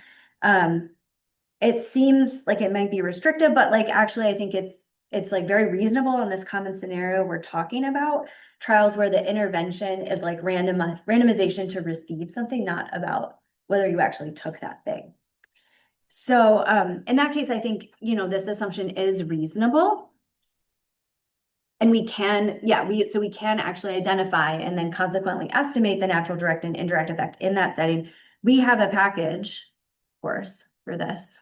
It's also in our appendix. So, okay, if you want to assume this, the original like identification paper is this first link, and then our estimator with its package is the second link. As with all our estimators, I might have already said this, I'm like not a parametric person, so it's non-parametric, it uses machine learning, and so it can be very flexible. Okie doke. Okay, that was the last thing I wanted to say about the natural direct and indirect effects. So now we'll talk about randomized interventional direct and indirect effects, which is a good, well, you can decide if it's good or not. It's an alternative. It's one alternative if you can't stomach that fourth assumption that there are no Z variables. If you can't stomach it, this is something you can do. So these were originally also proposed by Tyler and Eric in a different paper. They're very busy for a while in this field. And what we're going to do is we're going to see these estimates are going to look the same basically as the natural direct and indirect effects. The difference is instead of having our just our counterfactual mediator variable, we're going to call it this G sub A. Everything else is going to be the same. G sub A is a random draw. It's weird, right? So random draw from a distribution, from a counterfactual distribution. Counterfactual distribution of M under value little a conditional on W. Whoa. But that's what it is. It's kind of strange, but we define our counterfactual outcome in that way. So our counterfactual outcome, setting A equal to 1, and then the M is a draw from this counterfactual distribution. Okay. With this notation in mind, here is a total effect. You can see that literally the only thing changing here is we're replacing the M's with the G's. And it can be decomposed into the interventional indirect effect and the interventional direct effect. Now, this left-hand side is not the average treatment effect. It is a total effect. It's not the total effect you have in your mind. It's not the total effect I have in my mind. That's another weird thing about this type of estimate.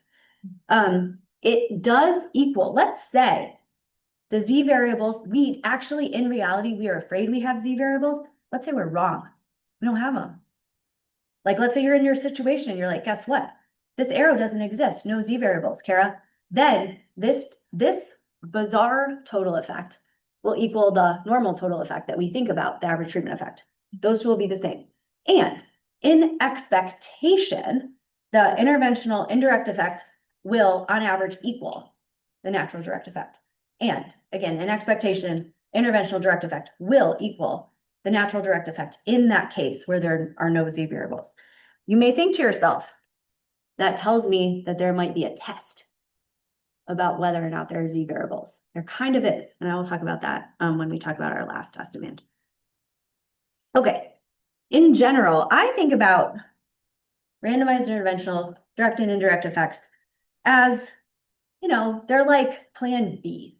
So we are solving a problem. We're telling you, here's an estimand that sounds kind of like the estimand we want to estimate, and it's identifiable. We can estimate it, but we're losing in the interpretation a little bit, right? There's no free lunch. So we can't decompose the average treatment effect, right? And we have, it's gonna be a little bit hard to interpret this kind of estimand. Okay, as a quick little aside, we have some flexibility in this G, in this random draw. So I said we were gonna do a random draw of the counterfactual mediator distribution conditional on W. We could also do a randomized draw of the counterfactual mediator distribution conditional on counterfactual Z and W. That's also okay. There's reasons why you could do one or another. Just depends on what path is most interesting to you. I'm not going to get into it. It's like it's a nuance. There's a lot of nuances. But anyway, so we're going to talk about the identification assumptions. We have these three. They are the same first three as the natural, direct, and indirect effect. The difference is, again, the only difference, the reason why we're talking about this, the reasons why this exists is it doesn't have that problematic fourth assumption. Everything else, all the other identification assumptions, exact same. Okay. So we can show the identification of this for the purposes of getting this to fit on a slide. I'm going to do one component of the contrast. Okay, so like if we're thinking there's two components of the contrast, right? So direct effect A equals 1 versus A equals 0. I'm just doing one component. Okay, so but the other component would be the same. So we have same as before, this green regression of our outcome. So outcome regressed on the past. Right, and now I'm setting A and I'm setting Z here, but I'm going to marginalize out. I'm going to integrate out Z. And that's, excuse me, what I'm doing here before this conditioning statement. So you see the sum across values of Z. I'm conditioning on Z and then I'm marginalizing it out. And then I'm regressing that quantity as a pseudo outcome on A and W, and I'm setting A to be the opposite value, right? So if I set A equal to 1 in this first part, out here I'm setting A equal to 0, for example. Okay, so we again can build intuition by doing this in R. I'm setting up the same simulated data. The part of the contrast that I'm going to compute is the expected value of the outcome, setting treatment equal to 1, and the mediator being drawn from its conditional distribution under A equals 0. Okay, so first I'm fitting my outcome model. I'm doing my predictions. Again, here I'm setting A and Z. So A I'm setting equal to 1. I have only 2 values of Z here, again, for brevity, for showing this. And so I'm just going to set across my Z values, right? So that's all I'm doing here. Getting those predictions. And now I'm going to marginalize out my Z. So I'm going to fit my Z model. Here, get these predicted probabilities that are in red. And then I'm just going to, again, marginalize out, integrate out Z, which I'm doing here. That generates the pseudo outcome that then I need to regress on A and W, which I do here. And then I'm going to predict it, remember, now under A equals 0. And now all I do is I take the average of those, I get about 1.2. So again, this was for, if you think about the indirect and direct effects, I would need 3 of these estimands, right? So I would need under 1, 0, 1, 1, and 0, 0. And then I take the contrast of those, and those give me my, here's 1, 1, here's 1, 0, here's 1, 0 again, here's 0, 0. Those give me my interventional direct and indirect effects. Again, as I'm thinking about, like, is this the estimand that I want? Again, it would be relevant if I don't want to directly intervene in some static way on the mediator. I want to understand a descriptive type of mediation, and I'm okay with the assumptions. But, and this is where I think this was my like optimistic science in action story, which is pal Caleb Miles, who's the best. He, as with like all of his papers, now no longer a preprint. I should update this. He wrote this I like all of his papers because he's very thoughtful and he's very thorough. And he went through and pointed out in like a very, nicely worded, easy to read, relatively easy to read way, a limitation of these effects. And what had been happening is folks had just been fussing about these effects. They hadn't written anything about what they were fussing about. And so he wrote down formally, this is what folks are fussing about. And the problem is that you could have a scenario in your data where you have like a subset of your population that has a relationship between exposure and mediator. And you could have a totally different, distinct subset that has a relationship between mediator and outcome. Such that if that's true, there's no mediation. No one individual in your data experiences mediation, right? Because you have one subset that experiences a link between A and M, a different, distinct subset that experiences M to Y, and no one individual experiences A to M to Y. Does that make sense? Okay. In that scenario, you would get a non-zero, you could get a non-zero randomized interventional indirect effect. And it would be true. Like that's the true value. It's not a biased estimate. That's the true value. And so we said, look, this is a problem because we think about mediation as being this individual experience. And there is this case that you could run into where there's no individual experiencing mediation, and yet this returns a non-zero indirect effect. That is the issue. So we wrote it up.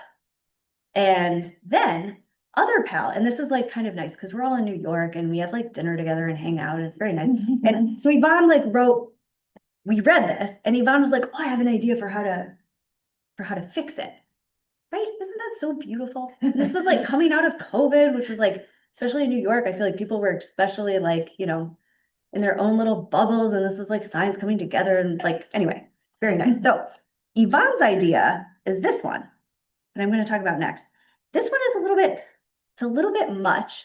I would say like intuitively, the idea is instead of doing that randomized intervention, that draw from the counterfactual mediator distribution, intuitively, we're just going to like step up one level in our DAG, and we're going to do that draw on our Z, on our counterfactual Z distribution. Intuitively, that's what's happening.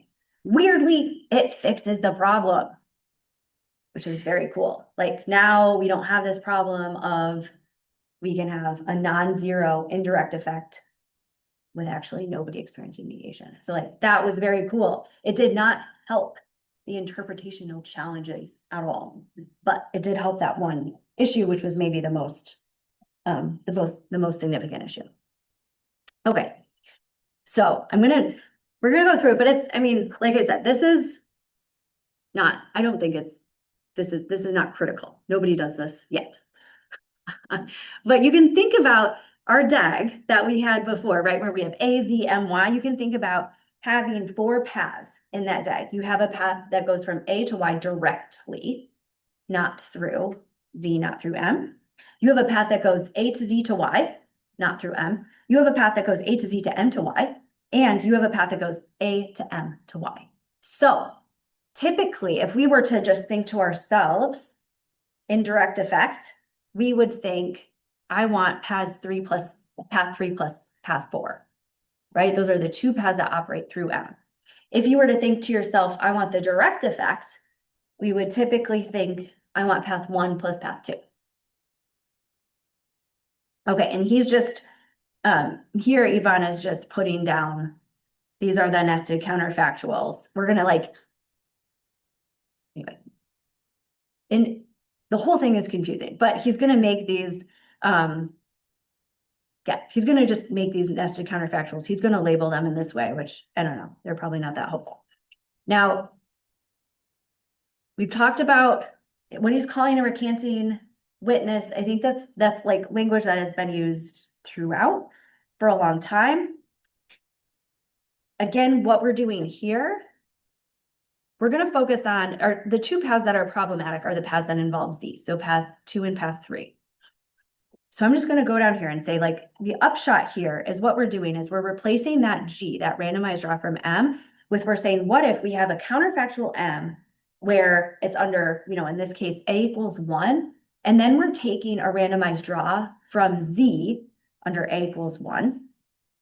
And this T0 is a randomized draw from Z under A equals 0. Okay, so basically we're just moving one set upstream, and that's it. And so he shows that you can rewrite things in this way, and then you can estimate. Now you have paths 2 and 3, which were our problem paths before. Now they are identified even without invoking, like, we can have the existence of Z.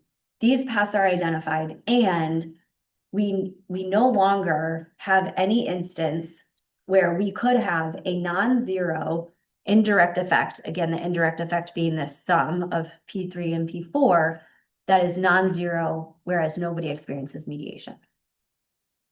Okay, they are essentially interpreted the same. Like if you were to use them, they have the same interpretation as randomized interventional effects. But just again, the idea is that instead of doing this stochastic draw on the mediator, we're doing it one node up on Z. When you say randomized draw, it means we're actually looking at the group of observations with that Z, A, and W and picking one at random. Yeah. Or you don't have to construct a distribution, you just draw one. We construct, yes. People have done both. We construct a distribution. Yeah. So where? Yeah, so it's like this hypothetical, yeah. Okay, so you have to make up like the variance of that distribution. Oh, it is, let's see. Or you fit it. No, so like we have like it is a model, it's like a regression in the sense of the other regressions, like it is, it's just like a stochastic intervention using that regression of M on A and W. Okay. Yes, and and we'll get into this next, actually, right, yeah. Okay, you guys are like, we'll get into this next. So because we are putting that component, that conditional probability distribution in what I will talk about next, which is the efficient influence function, which is a little gnarly, we are, the uncertainty in that is incorporated into the variance estimate. Yeah, yeah. Mm-hmm. I have a related question. Mhm. So could you go back to the randomization, random Mhm. mediator codes? So for your second one, probability Z. So I was thinking because Z is a binary variable, we can use predicted value of Z as predicted probability for binomial distribution random draw for the subsequent analysis because it was randomized intervention or distribution analysis. I was thinking we can use this predicted value of Z as predict probability for a binomial function so that we can is it something that Oh, yeah, you could do, yes, like, yes. Okay. Yeah, totally. so the same thing? Is it? It's the same, yeah, it's the same, like, this is the way that, this is from a, it says like from a linear model, but like, we don't have, it's not rare or anything, so it'll be the same. Yeah. Okay. Oh, wait, actually, first I was gonna do just a very quick walkthrough of, back to our example, how would we think about maybe choosing an estimate? Now that we've gone through these 4 estimates, how might we think about choosing it? So, again, like our research question is the extent to which risk of opioid use disorder that's conferred by chronic pain operates through these pain management treatments. So, let's say the first thing we want to do is we want to think about the pain management treatments together as a bundle. So what estimate do we want? And so again, like this, we would think about, I thought about our DAG being like this, where we have like all our pain management treatments for that initial diagnosis together. Does it make sense to set the value of these mediators to be the same for everybody? I think, like, I was not particularly interested in that, so I'm not interested in the control direct effect. Do we have an intermediate confounder? Well, this gets a little hairy. I think we kind of do because we had mental health. I think could be affected. That said, like it's relatively stable. So what I ended up doing is, whatever, this is a nuance, but I just ended up stratifying by their diagnosis when they got diagnosed, their mental health diagnoses when they got diagnosed. So anyway, we could make an argument that it didn't seem like we would have much in the way of these intermediate confounder variables. So we set about estimating natural, direct, and indirect effects. And so I'll show you that this is just the stratification by mental health by having a mood or anxiety disorder. I'll just show you for no mood or anxiety disorder, which was most people. Here's our average treatment effect or total effect, and then the stars are the indirect effect, and then the dots are a direct effect. So just to say, like, this is basically saying across the board, really in the relationship between chronic pain and opioid use disorder, it seems to be totally operating through these pain management treatments. In the case of disability, it's about 50% through the pain management treatments. Okay, now what if we were interested in understanding individual riskiness of these pain management treatments? So this would be operating through individual treatments, controlling for these co-occurring or prior pain treatments. Again, I don't think it would make sense to set M to be the same value for everybody, so I'm not interested in the control direct effect. You could argue that it does. I could see that. We do have multiple important intermediate confounders because we do think that how people's pain is treated concurrently or earlier is really important. And so we feel like we can't assume, we can't make that fourth assumption of natural, direct, and indirect effects, and we don't have monotonicity. So now we're going to estimate randomized interventional direct and indirect effects. We didn't talk about this, but what if the positivity assumption of our exposure is violated? NEMA developed estimands and estimators in that scenario that are very related to Edward Kennedy's stochastic intervention estimand that he calls the incremental propensity score intervention. I think that this is another example of a trade-off between feasibility and interpretation. This it gives us the ability to solve a problem. Like we now have an estimand that's identified, we can estimate it, but now we have to explain it to people. And that's hard. What if the exposure is continuous? We already had a question about this. No problem. I've been talking just about binary exposures, but as I said before, we have estimands and estimators for stochastic interventions and general interventions on continuous exposures like shift interventions. Oh my God. And we started out talking about this and I was like, don't do it. And I will still say, do not do this. What if the exposure is time varying? What if our mediators or our intermediate confounders are time varying? It's terrible. You can use these packages, but I mean, it's not good. It's like, yeah, you will not find it pleasant. So don't do it. Okay, and even though I am talking about mediation analysis, I frequently think to myself, I think, can I answer this question with the collaborators? Like, can I convince my collaborators or myself, both of us, that we can answer a similar question that's not a mediation question? And if my answer is yes, then I do that, right? Because I still think, even in the best of scenarios, I still think that mediation requires big assumptions and it can be problematic. Okay, now I want to talk a little bit about estimation, which we haven't talked about yet. We've only talked about, like causal stuff, identification, estimands. So now we're going to talk about estimation, specifically because the package that we use does non-parametric, it has programmed in it non-parametric estimators that use machine learning. If we use machine learning, we want to use estimators that rely on what is called the efficient influence function. Why? Because then we get theoretically justified standard errors. Now, talking about doubly robust estimators for mediation is very confusing.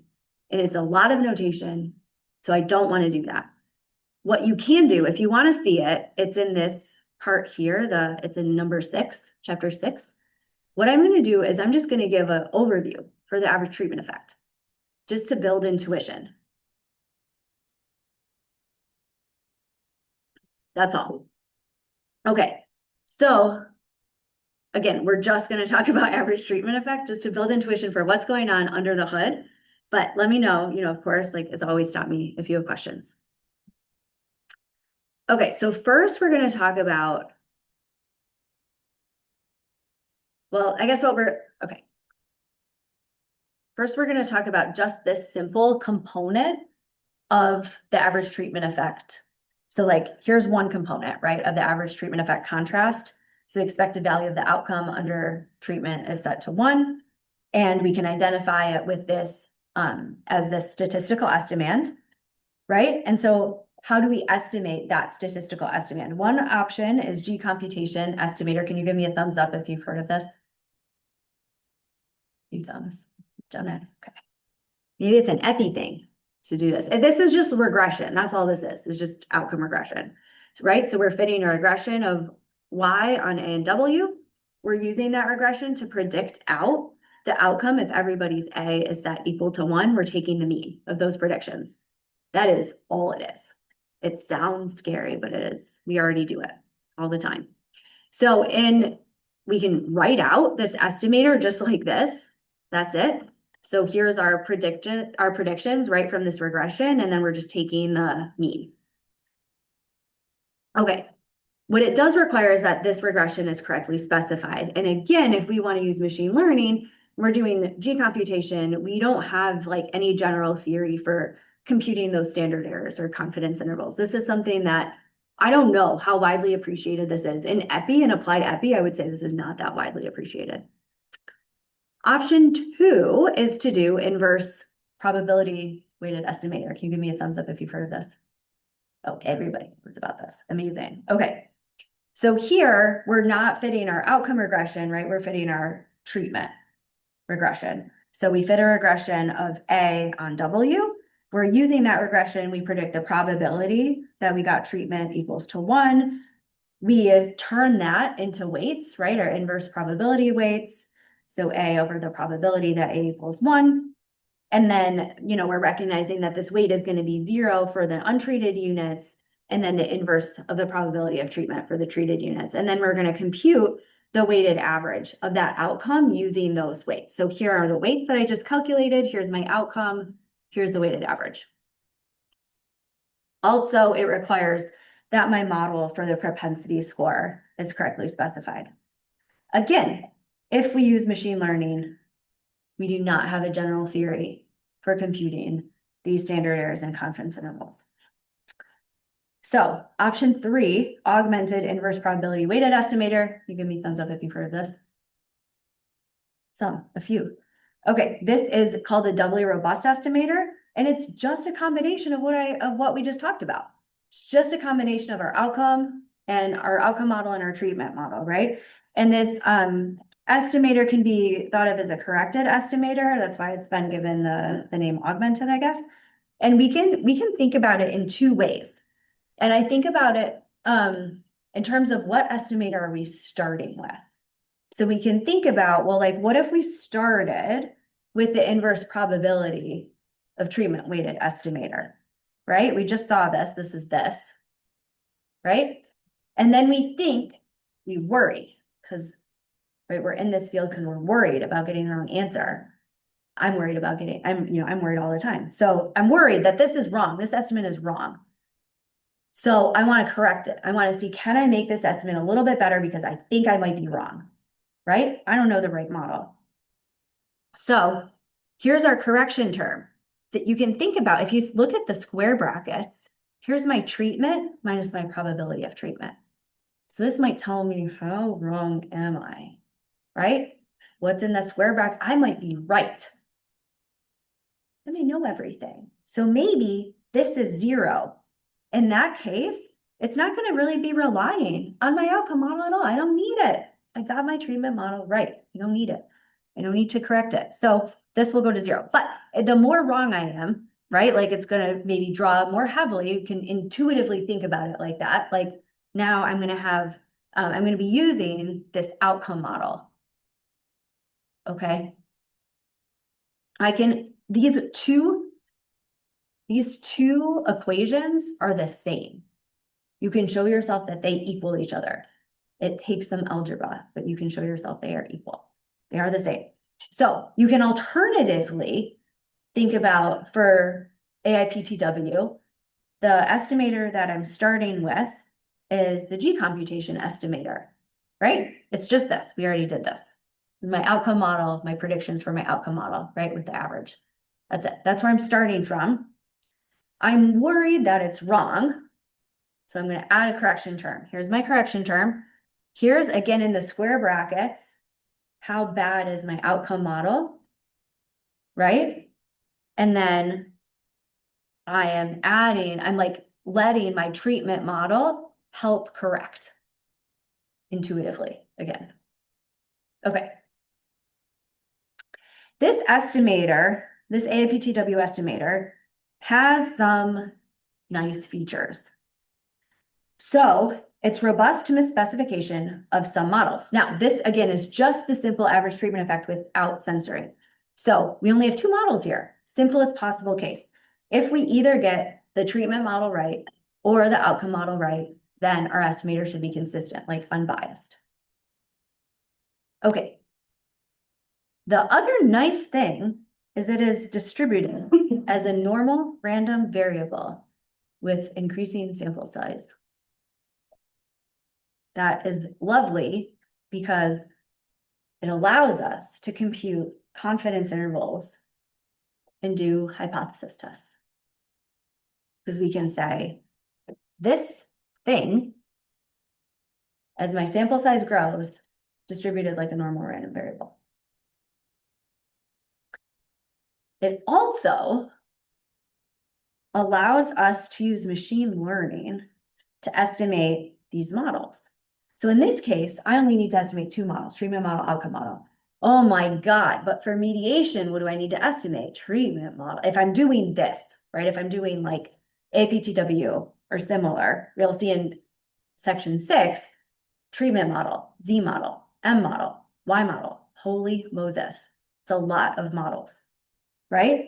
And I don't know how they are specified, especially if you think about, I could have multiple Z variables, I can have multiple M variables. They may be distributed any which way, right? I have loads of confounders. So it's complicated. And so I want to be able to use machine learning because I don't know the right parametric models, right? So to me, that's the biggest advantage. Okay. Okay, that is the intuition. Does that make sense to everybody? Okay, great. And again, what we're going to use, like what Crumble is using is it's using usually it will give you some choices, but estimator is based on the efficient influence function. What is the efficient influence function, you say? Efficient influence function is essentially this. I will show you very quickly, but it is, this section just redoes what we just did, but it does it for the natural direct effect. And again, it gets, I think it gets complicated and a lot of notation. Holy, okay, so this is the efficient influence function for the natural direct effect. You can see that it looks like a total mess, right? I have 3 terms that already gives me a headache. But here is my, in these brackets is essentially my IPTW weights. But I, of course, have a mediation part in there, it's density ratio. And then here's like, how wrong is my outcome model over here? And they generally follow this form. So I have like, now I'm gonna go backwards a little bit. And like, if I'm stepping through time, like if you think about sequential regression, now I'm on my mediator node. Anyway, stepping backwards, this whole thing, usually, okay, this is the uncentered efficient influence function. If you were to take this quantity and subtract off of it the mean of that quantity, that's technically your efficient influence function. It will be mean 0, normally distributed as your as your sample size grows. Okay. But again, that was to give rough intuition. Nobody needs to program this. It's already programmed. All right, any questions about that?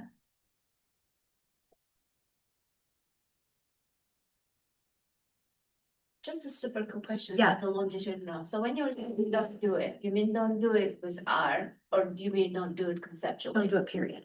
Huh? Don't do it, period. Don't do it with any software. What is No. the argument? It's one argument. Conceptually, Okay. why not to do it? Argument one. If you think about, sorry, I have something in my throat. If you think about, oh my gosh, all the 4 identification assumptions we had for natural, direct, and indirect effects.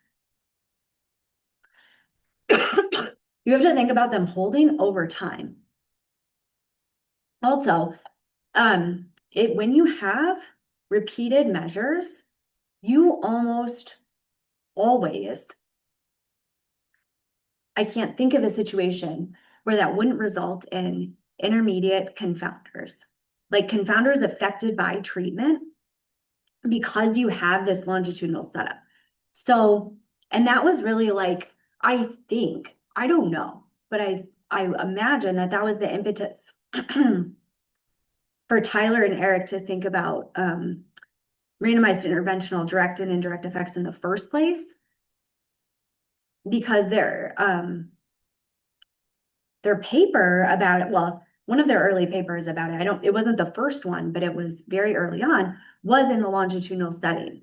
Because if you write down your DAG longitudinally, again, you almost always have these, when you think about longitudinal treatment, longitudinal mediation, you almost always have these post-treatment confounders of some mediator outcome relationship in this time series. So I think the likelihood that you would be able to, anyone would be able to satisfy the assumptions would be extremely low. I don't know. I cannot imagine. And then number 2, the second one, we actually just did, and well, we are still doing because it is such a bear, longitudinal mediation. We do not have a time varying treatment. We have a single treatment, it's randomized, and but we do have longitudinal mediator values and a survival outcome with competing risks. It's like relatively straightforward, and we have like a decent number of people, like 500 people. Even in that setting, we don't have enough statistical power to do a good job. And that's like, I think, like an even easier setting because we don't have time varying treatment, time varying exposure. And we're still like, I mean, yeah, I'm still like, that is still a huge challenge. Like we've been like, I don't know, problem solving that problem for months. So I just think it's really hard. Yeah. Now, what can you do instead? Like actually, so for that problem, because we've been problem solving for months, and I don't think we're going to be able to like actually do a good job getting any sort of real information from the longitudinal analysis. I don't know, interest in thoughts, because it's still like, again, very much a work in progress. I plan to present it, but what I also did is I changed my question also. And I said, okay, we have this single time point treatment. I'm going to take my mediators, and instead of doing longitudinal every day for 5 days, which is what I'm trying to do in the longitudinal setting, I'm going to summarize them. It's medication. So I'm going to summarize like how much cumulative dose somebody got over the first 3 days. And now I have a single mediator node that I can answer. Like that's like, I can do that. It's not the exact same question, but it's super close. Like I'm getting real close to my question, and I can answer it. I can get some real information out. Yeah. But these are hard. I feel like the vast majority of this, right, is just like literally talking and like figuring out like what question do I ideally want to answer? Looking at my data, all right, can you do agree, you know, and then like, okay, what's my second best? What's my third best? Like, you know, being practical about it. Okay, so now we have an R package. It is called Crumble. Like I said, it kind of relies and updates these previous packages that we had called MedOutCon and HD Mediation and LCM, which is the longitudinal one. This is an example data set that Crumble uses. So it's different from the example data that I've been talking about. And it's because these data are publicly available, but they're kind of silly, as you'll see. So it's not like an amazing, it's not amazing in terms of, I don't know, an inspiring research question. But here's the code. I have it open. This one is not using the inline like code, so we can't do it in real time. Although, if you want, you can copy it over to R. I actually have RStudio open, but I guess now that I'm sharing, actually, well, I could go back and forth. It depends. You can copy it into your R and it should run. I tested it and it all runs fine for me. So hopefully if you have any questions, just let me know. But again, the key here is that you have this package, you have, you're gonna need all the packages. And it's gonna load this example, this like free public of example data. The example data set looks like this.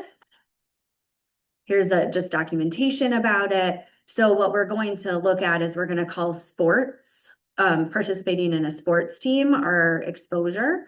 BMI is going to be our outcome, and then snacks and exercising is going to be our mediator. That's why this is like it's very silly. I always think about it as like the snacks data. And then these three variables are going to be our baseline confounders. So Crumble is implementing a one-step estimator of natural effects. So natural direct and indirect effects, interventional direct and indirect effects. And I guess Nick wrote this part. Nick called this organic. Oh no, this is a different type of estimate I did not talk about. It also implements Judith, I'm blanking on her name. She came up with these slightly different, as well as these past specific effects using recanting twins. So it implements everything that we've talked about, plus one additional one. It does use machine learning in fitting all the models. Specifically, it uses an ensemble of machine learning algorithms. An ensemble is, well, just what it sounds like. It's multiple algorithms. And so it's gonna, you know, fit models using each of those algorithms. And then you have a choice about, you know, either doing a weighted combination of the algorithms that does the best job, or simply picking the single best algorithm that does the best job. And to do that part, it's using this MLR3 superlearner R package as an aside for those folks who are into machine learning who do it. MLR3 superlearner is the best. It is the best because it runs a bajillion times faster than regular superlearner, which is amazing because I work a lot with Medicaid data. So I have millions of people. I have 20 million people. Like the claims for that are bonkers. It would take superlearner never, like it would never finish. But this actually finishes really fast. So it's great. For those of us with like big data challenges, this is our pal. The estimator also uses cross-fitting of nuisance parameters. I think I did put cross-fitting in here. Let me go back and just double check. Did I not? Maybe I didn't. Okay, cross-fitting, what does cross-fitting mean? Cross-fitting means, maybe we talk about it. Yes, okay, cross-fitting, I'll talk about that now. So when we're doing data adaptive regression estimators, what does that mean? It just means using machine learning. When we use machine learning algorithms, especially ones that are very flexible, like think about boosting, think about random forests, etc. We really need to, it's really, cross-fitting helps us a lot in the real data world. Because it just helps us guard against overfitting. And so what happens is it's just another form of sample splitting. So actually Crumble and all the packages that, we talked about that are referenced today, they all use two forms of sample splitting. One is called cross-validation. That's when you do sample splitting for your machine learning part, for running your machine learning algorithm so that you're not overfitting when you're making your predictions or your models. And they use a second form of sample splitting called cross-fitting, which is for your whole estimator process. And that is, again, to protect against overfitting. Technically, when you use machine learning algorithms, you have to do one of two things. You have to either do cross-fitting or you have to assume is called a Donsker class assumption, which if you're using things like GLMs, lasso, other regularizers as your only algorithms, then those are Donsker and you don't need to do cross-fitting. But a lot of times we want to add other algorithms to the mix. And then it's really important, like again, in applied data land where we have finite samples to do cross-fitting. Okay.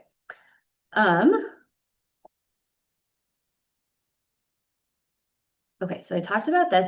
So the data that we have in this data set for a single unit can be represented by WAMY. So we're assuming no Z's for now, which again, it's like a silly example. So we probably don't believe it. Oh, and it's implementing this one-step estimator, which, in the example that we just talked about of AIPTW for a simple average treatment effect, the AIPTW estimator is the same as the one-step estimator. Essentially, what the one-step estimator is doing, again, intuitively, not technically, because there are counterexamples, but like intuitively, you find the efficient influence function for a quantity that, your statistical estimand, you find that, you set it equal to 0 and solve for it. That's the one-step estimator, essentially. Okay, so that's what it's doing here. And again, we're going to use this MLR3 superlearner as our data adaptive strategies to estimate the nuisance parameters. What are nuisance parameters? Those are each of those conditional probabilities that were in our efficient influence function, right? So we have our treatment model, so our propensity score model, that's called the nuisance parameter. Our outcome model, nuisance parameter. Mediator model, function of passive nuisance parameter, etc. Okay. So Nick is setting up his ensemble learner with this code. So he's saying, I want to use an ensemble of a mean model. That's just an intercept only model. GLM, this will do main terms GLM by default, but you can change it. Lasso, and then random forests. And he's like specifying the number of trees. There's loads of things. So loads of different algorithms that you can use. This is like not usually the set that we use in practice. We usually, I don't know if those of you who are like interested in machine learning, but we tend to try and use like one algorithm from, like a family of algorithms. So, we will frequently use intercept only GLM, and then lasso might be our regularizer algorithm. And we might use Mars for our splines, right? And then we might use, it's called XGBoost, like extreme gradient boosting, that one in there too. That is usually our, like our default list. One thing that is strange for this package, but I think it's being done more from the impression I get is that this is being employed a lot more frequently now, and it might become more of a norm, is it's doing a fitting of, I showed you before, like part of the complication in mediation for the EIF is we have some what are called density ratios, where we have a conditional probability over a conditional probability. I showed you that for the mediator, where we have the mediator conditioned on the past setting some value of A, divided by the mediator conditional on the past setting a different value of A. That ratio it's easy to estimate if our mediator is binary. A lot of times it's not binary. I give you an example from our work where our mediator is super complicated. It involved, I think, 9 different variables. Some of those variables are continuous, some are binary, some are non-binary, but discrete. That's hard. Like, how do I estimate such a conditional density? I don't know. I literally don't know how to do that. That's very hard. A density ratio is the trick. Like, if you can get it into a density ratio, there are tricks to estimate those that are easier. One thing that came out, I don't know, I'm old, so who knows what recently means, but like somewhat recently for if you're me, is what is called Rees regression. And it's, yeah, anyway, uses something called Rees representers.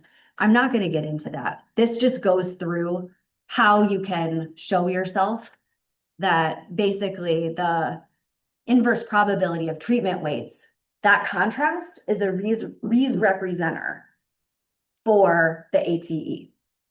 That's all. That's what this top part is showing. No need to get into it. I think it's like, if you go to like the causal inference conference, like people are like, Rees representer this, Rees regression this, it's everywhere.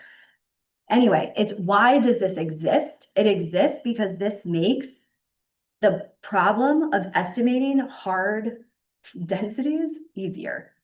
Like, it makes it possible. Somebody very smart, I can't say his last name, Victor Chernozikov, there you go. Yeah, he showed everybody how they could estimate these things, and then it was like, after the race, everybody was like, okay, great, now I can do this thing that I couldn't do before. So anyway, he showed that actually you can do this minimizer, estimate these things. Again, why do I care about this? I care about this because this density ratio, if I have really complicated M, that's hard for me. It's really hard. Think about, and this is in the setting where we don't have Z. Ideally, in most cases, most applied cases that I deal with, we have a really hard, complicated multivariate M and also a really hard, complicated multivariate Z. That gets so hard to estimate. It's too much. It's not stable. It doesn't work well in practice. So that's why we did all the effort of like, oh my God, let's rewrite everything to use Rees regression to estimate this whole situation. So it's estimating this and something much harder than this. It's estimating just by minimizing this quantity, okay?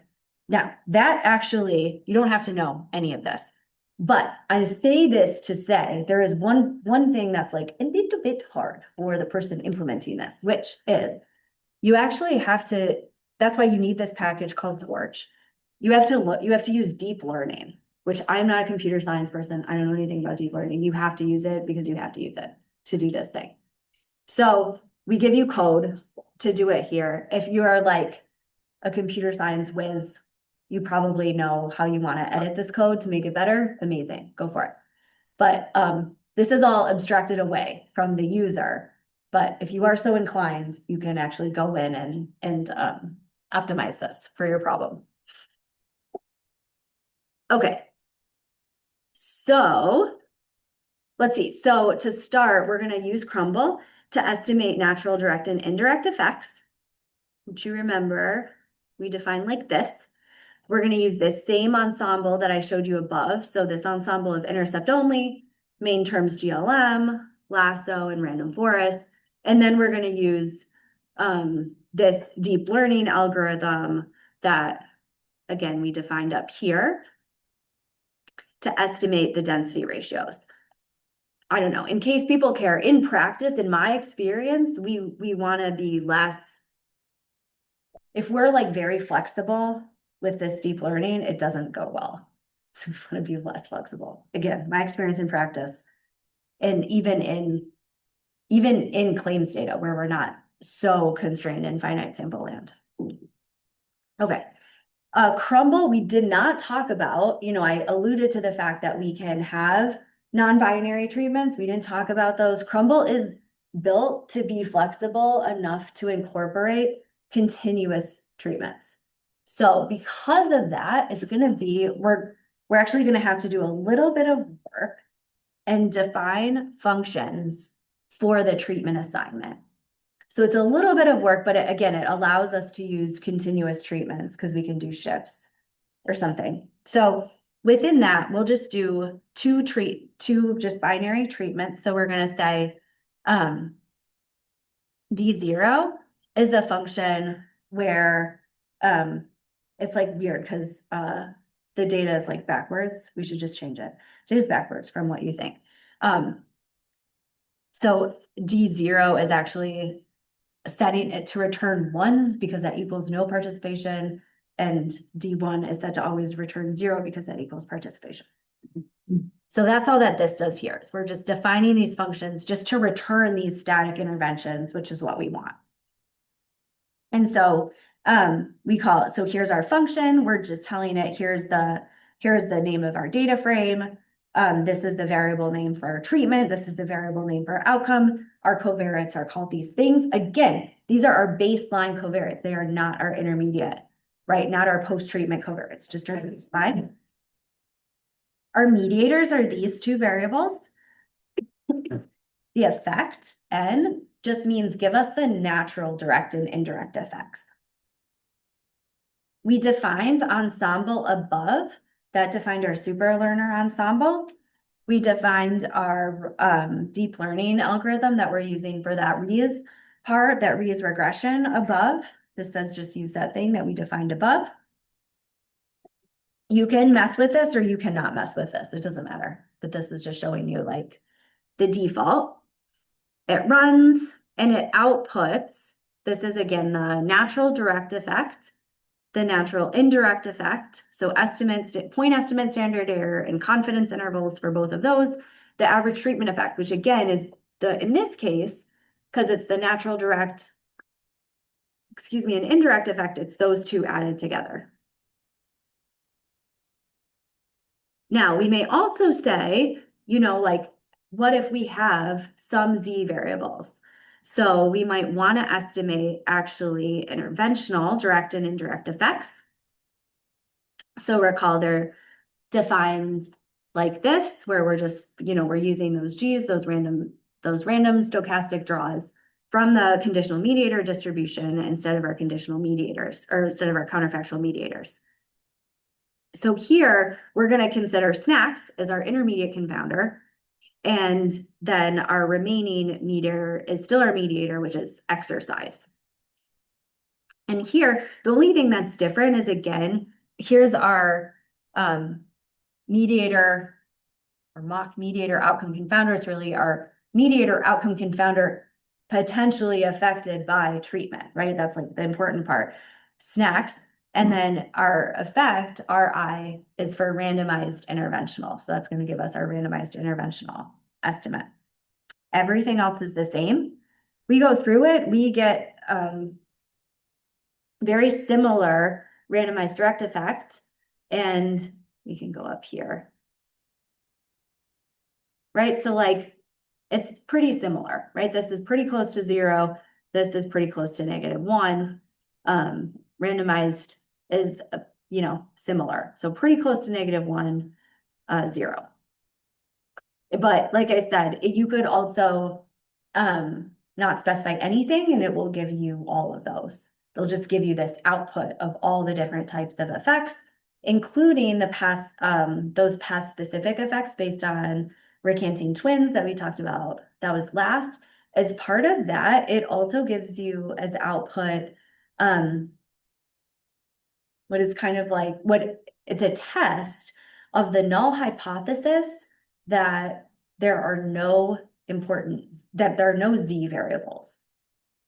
And again, it will say like, if that is wrong, like if you have statistical evidence that doesn't hold, but it doesn't tell you, oh yes, I think it doesn't tell you, like the inverse, which is maybe what you would like.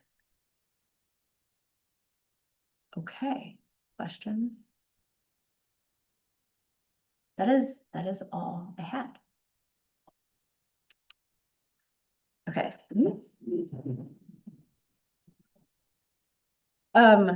So again, thanks a lot. And what I might do is just give you a quick overview of all that I have in the appendix that we didn't talk about. So we have, for those of you who are like really interested in semi-parametric mediation, we have how, intuition and, trying to help I think the complex process of understanding how to build a semi-parametric one-step estimator for the natural direct effect, which is probably the easiest one.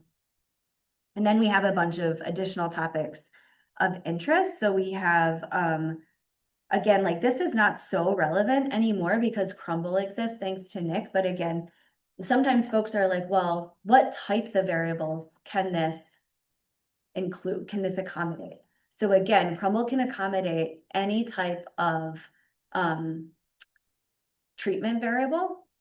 It can accommodate, so continuous binary, any number types of baseline confounders, any number and type of intermediate confounders distributed any which way, any number, multivariate and type distributed any which way of mediators, and any type of outcome, including survival outcomes. So it's the idea was to be as general as possible. It can also accommodate longitudinal mediation, but it can do it. Also, if you have, you know, if you're willing to make the monotonicity assumption, if you have a binary treatment and your only Z variable is a binary, did you take the treatment or not, right? That for which monotonicity holds, you can click here. We have a package that this is the theory paper, and then we have the accompanying R package that will implement those estimators for you. What about instrumental variables? Because, right, it's like hard to think you might have a randomized treatment, but mediator is hard. But what if you have an instrument for that mediator? Cool. How do you do that? So in this 2-instrument setting, or if you have an instrument that, anyway, we have like, we actually in this paper, this is an earlier paper by folks. And then in this paper, we have multiple scenarios that we consider with different types of instruments. But again, the idea is to use, if you do have an instrument that you can use for that mediator, what do you do? And the accompanying R package for that. And then of course, I didn't talk about separable effects. Separable effects is a huge literature. So we have this is a very incomplete list of reading on separable effects. And then we taught, I think just once about stochastic effects, and the idea, I talked a little bit about this. This is again, if you have positivity problems for your exposure and you want to estimate what are called incremental propensity score type interventions. We also have mediation for that. This goes through it, but it's, you know, probably more than you want to know. But we also have, Nima has a nice paper in our package for that as well. Okay, so now I'm for real done, but thank you so much. Appreciate it.